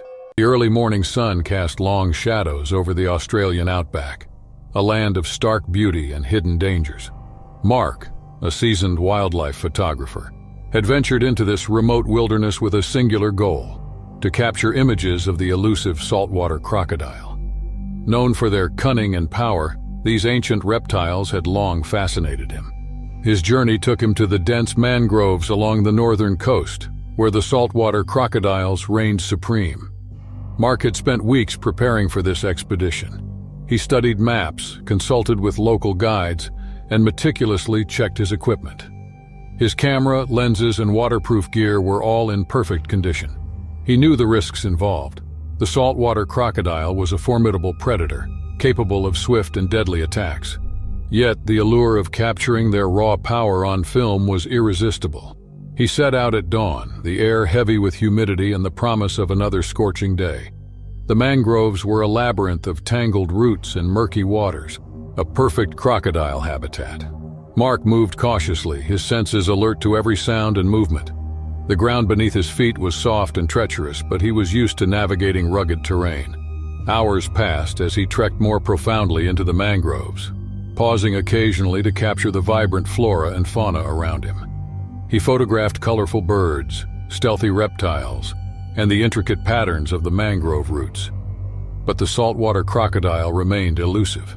Determined not to leave empty-handed, Mark pressed on. As he ventured further, the mangroves became denser, the air thicker with the scent of salty water. He knew he was entering prime crocodile territory. His heart raced with a mix of anticipation and caution. Suddenly he stumbled upon a hidden nest, a cluster of large leathery eggs partially buried in the mud. His pulse quickened. This was a rare find, but he was acutely aware of its danger. He carefully positioned himself to take a few shots of the nest, mindful of his surroundings. The camera clicked softly, capturing the scene. But then a sound behind him made his blood run cold. A low, guttural growl, unmistakable and terrifying. He turned slowly, his worst fear realized. The mother crocodile was emerging from the water, an enormous creature with scales glistening in the dappled sunlight. Her eyes were fixed on him, filled with a primal rage. Mark knew he had inadvertently provoked her by disturbing the nest. Without hesitation, she lunged at him with astonishing speed. Mark barely had time to react. He bolted, his heart pounding, adrenaline surging through his veins. The chase was on. The dense mangroves offered little room for maneuvering. Mark's knowledge of the terrain became his greatest asset. He darted through the twisted roots and thick foliage, using every ounce of his agility to evade the pursuing predator. The crocodile crashed through the underbrush behind him, her powerful tail and massive jaws cutting a path of destruction. Mark's mind raced as he ran. He needed to find a way to lose the crocodile and put enough distance between them to find safety. He remembered a narrow creek nearby, its banks steep and lined with thick vegetation. If he could reach it, he could use the terrain to his advantage. Reaching the creek, Mark plunged into the water, its coolness a shock to his system. He swam quickly, knowing the crocodile was just behind him. The thick vegetation along the creek's banks offered a potential barrier. He used his hands to pull himself along, the water hampering his movements and providing a measure of cover.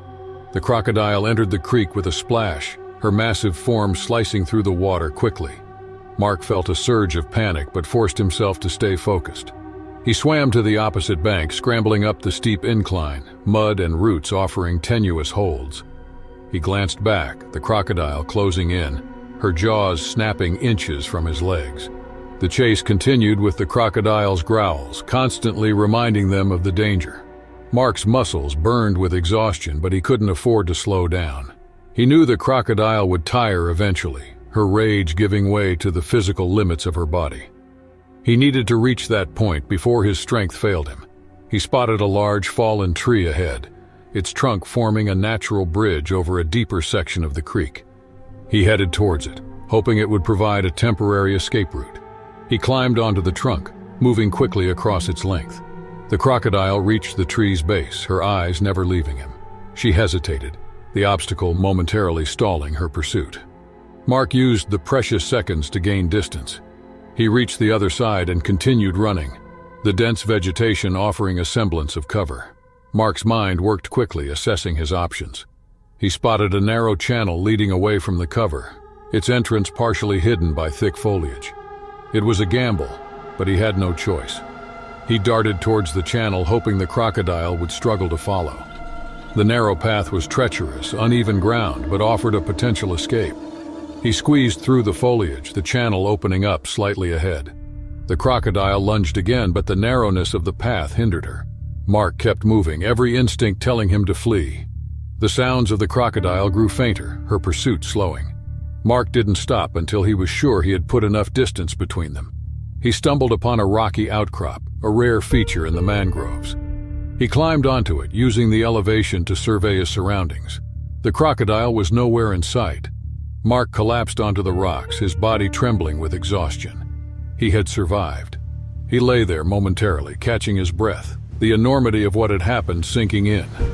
The encounter had been a stark reminder of nature's raw power, the thin line between predator and prey. Mark's thoughts turned to his camera, still strapped to his chest. Miraculously, it had survived the chase. He reviewed the images he had captured, the photos of the nest, and the initial moments of the crocodile's attack. They were raw and powerful, a testament to the intensity of the encounter. After resting for a while, Mark knew he needed to find his way back. He checked his compass and oriented himself. The journey back through the mangroves was slow and cautious. Every sound made him wary, every shadow a potential threat. He retraced his steps, the memory of the chase fresh in his mind. Hours later, he emerged from the mangroves, the sun hanging low in the sky. His boat was where he had left it, a welcome sight. He climbed aboard, stowing his gear and taking a moment to reflect. The outback had tested him and pushed him to his limits. He had faced one of nature's most formidable predators and lived to tell the tale. A warm summer day in July 2010, a seasoned scuba diver named David Chen set out to explore the renowned coral reefs in the vibrant waters off the coast of Bali, Indonesia. Bali's reefs are famous for their rich biodiversity, drawing divers from all over the world. The sun shone brightly, casting a golden hue over the clear turquoise waters. David, a 35-year-old marine biologist, had traveled to Bali to study the reef's health and capture footage of its inhabitants. He had started his day early, preparing his gear and reviewing his dive plan. The morning had been uneventful, filled with the usual excitement of exploration. After a light breakfast at his hotel, he went to the dive site, eager to document the underwater world. By mid-morning, David was descending into the warm waters. The reef was alive with activity, schools of colorful fish darting between corals and the gentle sway of sea anemones. David marveled at the beauty around him, feeling a sense of peace and connection to the marine life he cherished. As he swam deeper, he focused on capturing the vibrant scenes with his underwater camera. The reef was a maze of corals, sponges, and hidden crevices, home to many creatures, including the elusive moray eel. Moray eels were known for their snake-like bodies and sharp teeth. They often hid in the reef's nooks, coming out to hunt at night. Though generally not aggressive, they could become dangerous if threatened. David's dive was progressing smoothly. He had already filmed several species of fish and corals, adding valuable footage to his collection. He moved carefully, aware of the fragile nature of the reef and its inhabitants. However, as he swam closer to a large coral formation, he accidentally disturbed a hidden moray eel. The eel, startled by the sudden intrusion, shot out of its aperture, its mouth open wide to reveal rows of sharp teeth. David froze, his heart racing as the eel glared at him. He knew he had to stay calm, but the sight of the angry eel sent a jolt of fear through him. He tried to back away slowly, hoping to avoid provoking the creature further. The moray eel, feeling threatened, lunged at David with surprising speed. Its powerful jaws clamped down on his arm, causing a sharp, intense pain. David struggled to pull free, but the eel's grip was firm. He used his other hand to push against the eel, trying to create enough space to escape. The water around him clouded with sand and debris as the struggle continued.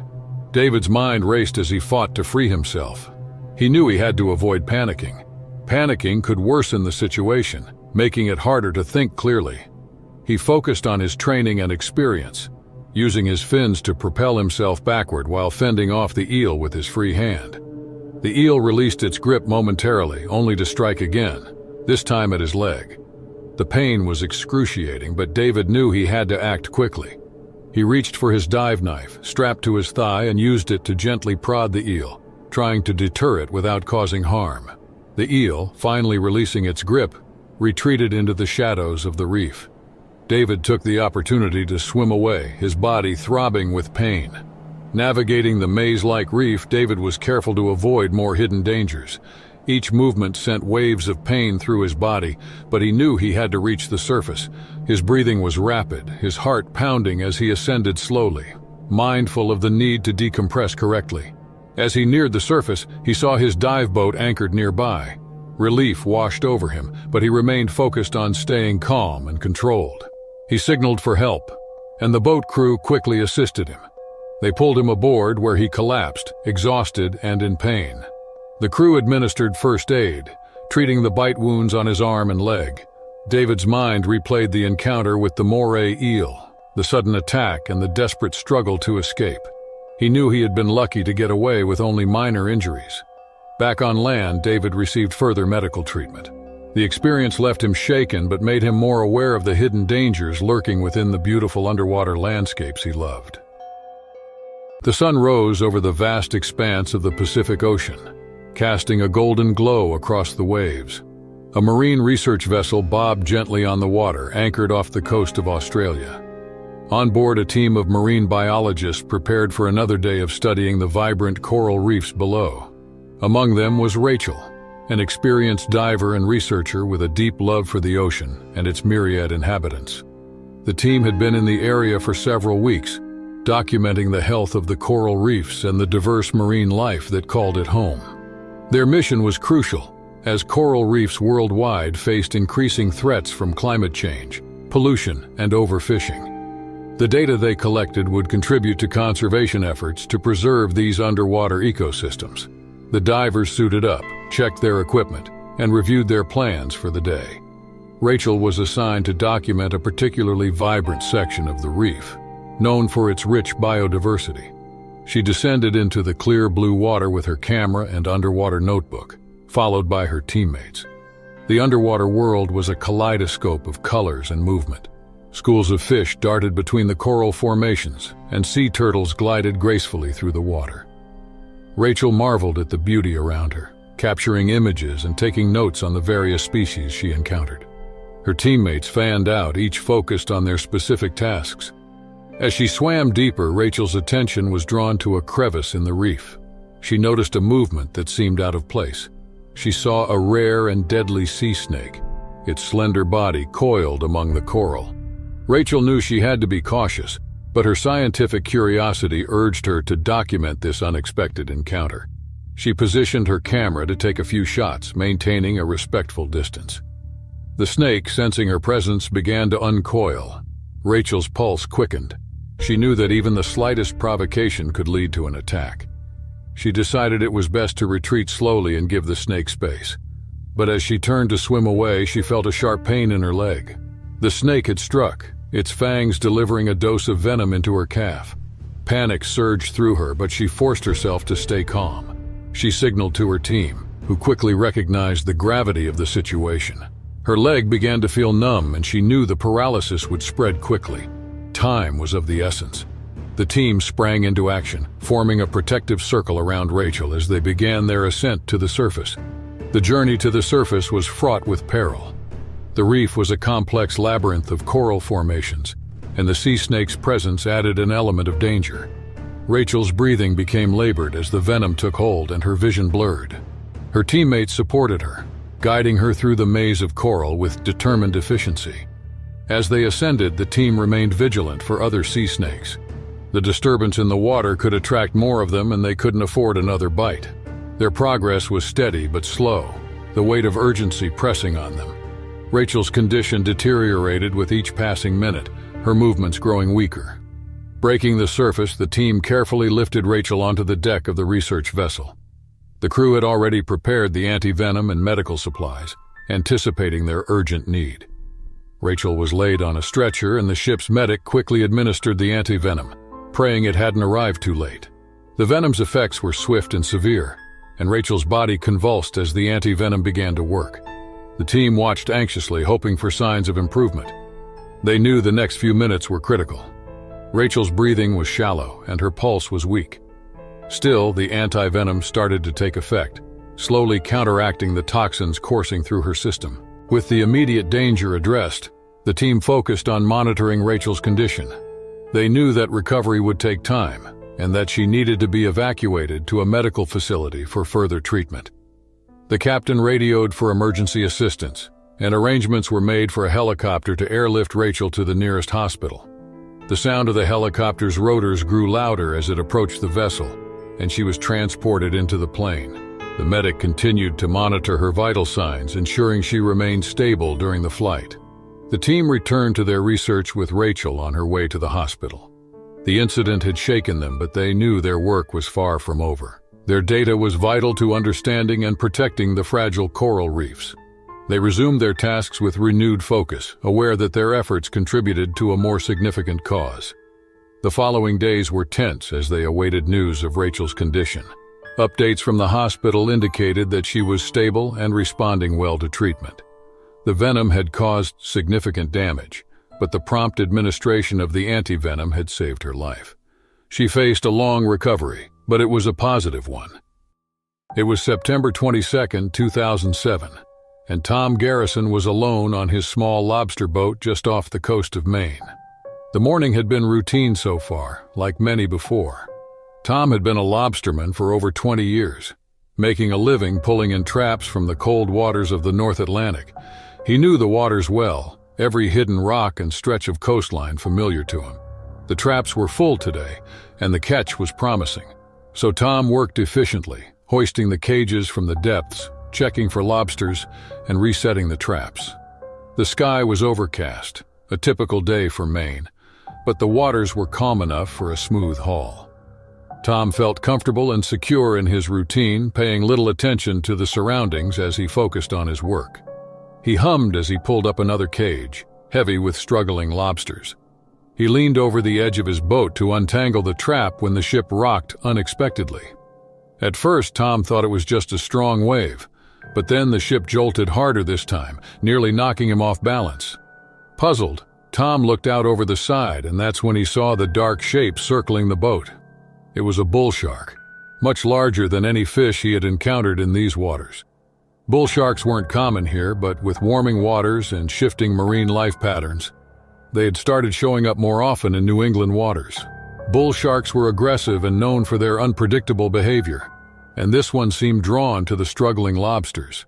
Before Tom could react, the shark rammed the side of the boat with alarming force. The ship lurched violently, and Tom scrambled to keep his footing. His heart began to race as the reality of the situation hit him. The shark wasn't just investigating the boat, it was attacking it. Tom had heard stories of sharks becoming aggressive around fishing boats, but he never imagined it would happen to him. Another hit from the shark sent Tom sprawling onto the deck, and before he could get back on his feet, the boat tipped sharply to one side. Suddenly, Tom lost his grip and was thrown overboard, crashing into the icy water below. He surfaced quickly, gasping for air, the cold taking his breath away as the realization of his situation sank in. The bull shark was still circling, drawn by the commotion and the scent of the lobsters in the water. Tom knew he was in immediate danger. Now, rocking without control, the boat drifted away from him, and the shark was closing in. Tom's survival instincts kicked in, and he tried to stay calm, but he could feel the raw fear rising inside him as the predator moved closer. He glanced around, looking for anything that could help. His boat was too far to reach quickly, and the shore was distant, a faint outline through the misty air. The bull shark passed underneath him, its massive shadow sending a jolt of panic through his body. Tom knew that bull sharks were not only fast but also extremely territorial. He had to act fast. Tom kicked his legs, trying to stay afloat, but every movement drew the shark's attention. The water churned as the shark turned sharply, its dorsal fin cutting through the surface as it returned toward him. Tom knew he couldn't outswim it. His only chance was to outmaneuver it. He had spent his life on these waters, and knew erratic movements could distract sharks. He thrashed his arms in the water, creating as much turbulence as possible, hoping to confuse the predator long enough to buy himself some time. The shark circled him closer this time. Tom felt the displacement of water as it swam just beneath him, its powerful body sending waves that rocked him. Then, without warning, the shark lunged. Tom twisted his body, narrowly avoiding the open jaws, but the shark grazed his side, leaving a deep scratch on his leg. The pain shot through him, but there was no time to think about it. He kicked hard, swimming for the boat. The shark wasn't done. It came at him again, this time from below, and Tom felt the force of its body as it rammed into him, pushing him back under the water. He struggled to resurface, his lungs burning as he fought to stay above the surface. The boat drifted farther away, but Tom couldn't focus on that. He had to keep the shark at bay. In desperation, Tom reached out for anything to defend himself. His hands found a piece of debris floating nearby, a wooden plank from his boat. As the shark made another pass, he swung the plank with all his strength, striking the shark on the nose. The shark recoiled, momentarily stunned, but it was far from retreating. Tom knew he had only seconds before it attacked again. Summoning the last of his strength, Tom began swimming toward the boat, the plank still clutched in his hand. The cold water sapped his energy, but he pushed on, knowing it was his only chance. Behind him, the shark circled again, but its movements had slowed, the blow to its nose having thrown it off for the moment. Tom finally reached the side of his boat and hauled himself aboard with every ounce of strength he had left. He collapsed onto the deck, gasping for air, his body shaking from the cold and the adrenaline. The shark passed by the boat, its dark shape visible beneath the surface, before slowly disappearing into the depths. Tom lay on the deck, his leg bleeding and his body exhausted, but he was alive. The bull shark had come terrifyingly close, but he had outlasted it. As he lay there, catching his breath, he realized how close he had come to becoming another story in the news.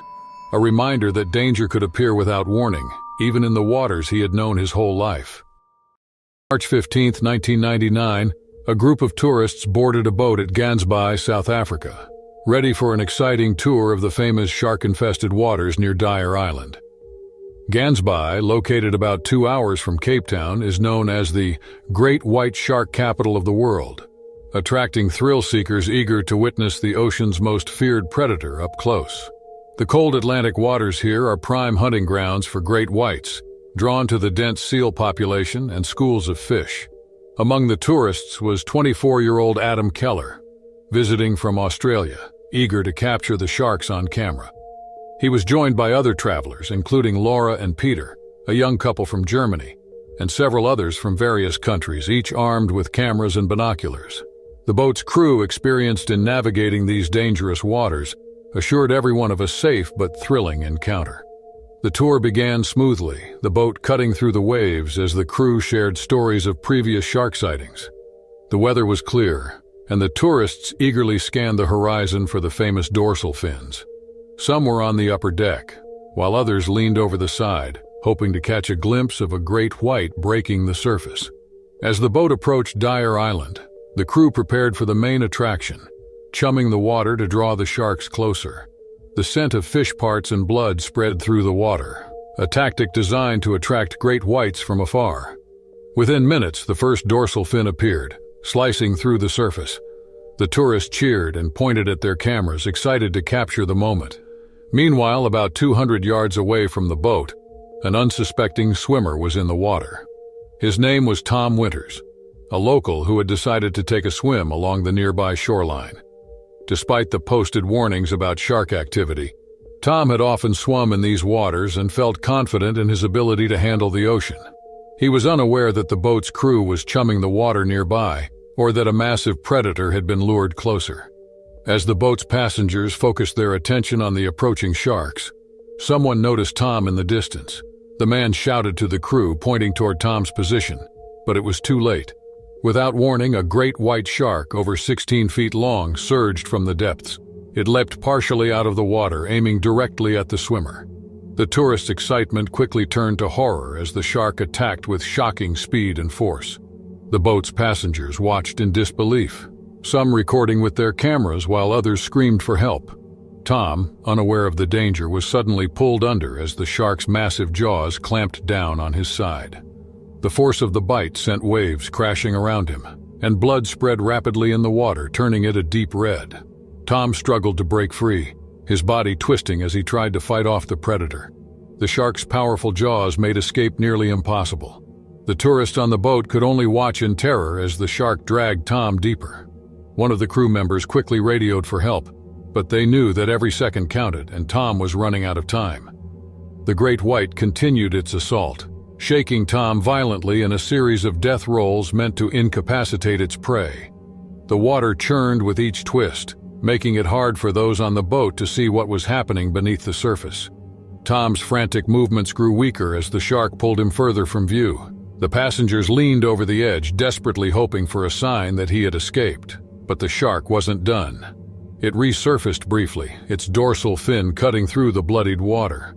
The passengers gasped as they saw the shark's dark silhouette below the surface, moving with deliberate, deadly grace. Despite Tom's attempts to kick free, the predator's grip was too strong. The tourists' screams filled the air, mixed with the sound of the crew shouting for rescue boats that were still minutes away. The attack lasted only moments, but it felt like an eternity to those watching. The shark's powerful body thrashed as it continued to drag Tom deeper, his struggles growing weaker until he disappeared entirely below the surface. The water settled for a brief moment, leaving only a spreading cloud of blood and floating debris. The crew threw flotation devices and used poles to try to reach Tom's last known position, but there was no sign of him. The passengers on the boat were shaken, some in tears, while others continued filming, unable to comprehend the horror they had just witnessed. The boat circled the area, but the shark remained out of sight, and it was clear that Tom's chances of survival were slim. Several rescue boats arrived, their crews scanning the water for any sign of Tom. Divers prepared to enter the water despite the clear danger posed by the still active shark. The scene was chaotic, with rescue teams coordinating efforts to recover Tom, but their attempts were futile. After nearly an hour of searching, it was clear that Tom's body would not be recovered. The footage captured by multiple passengers quickly made its way to the news and later social media. The video showed the entire attack from different angles: the shark's sudden leap, the chaotic thrashing, and the chilling disappearance of Tom beneath the waves. It was unlike any shark attack footage seen before, capturing the raw terror of a predator in action. The video spread rapidly, shocking viewers worldwide. Many who had once considered the ocean a place of adventure now saw it as a place of hidden danger. The brutal attack off Gansby was a stark reminder of the ocean's untamed nature and the deadly power of the great white shark.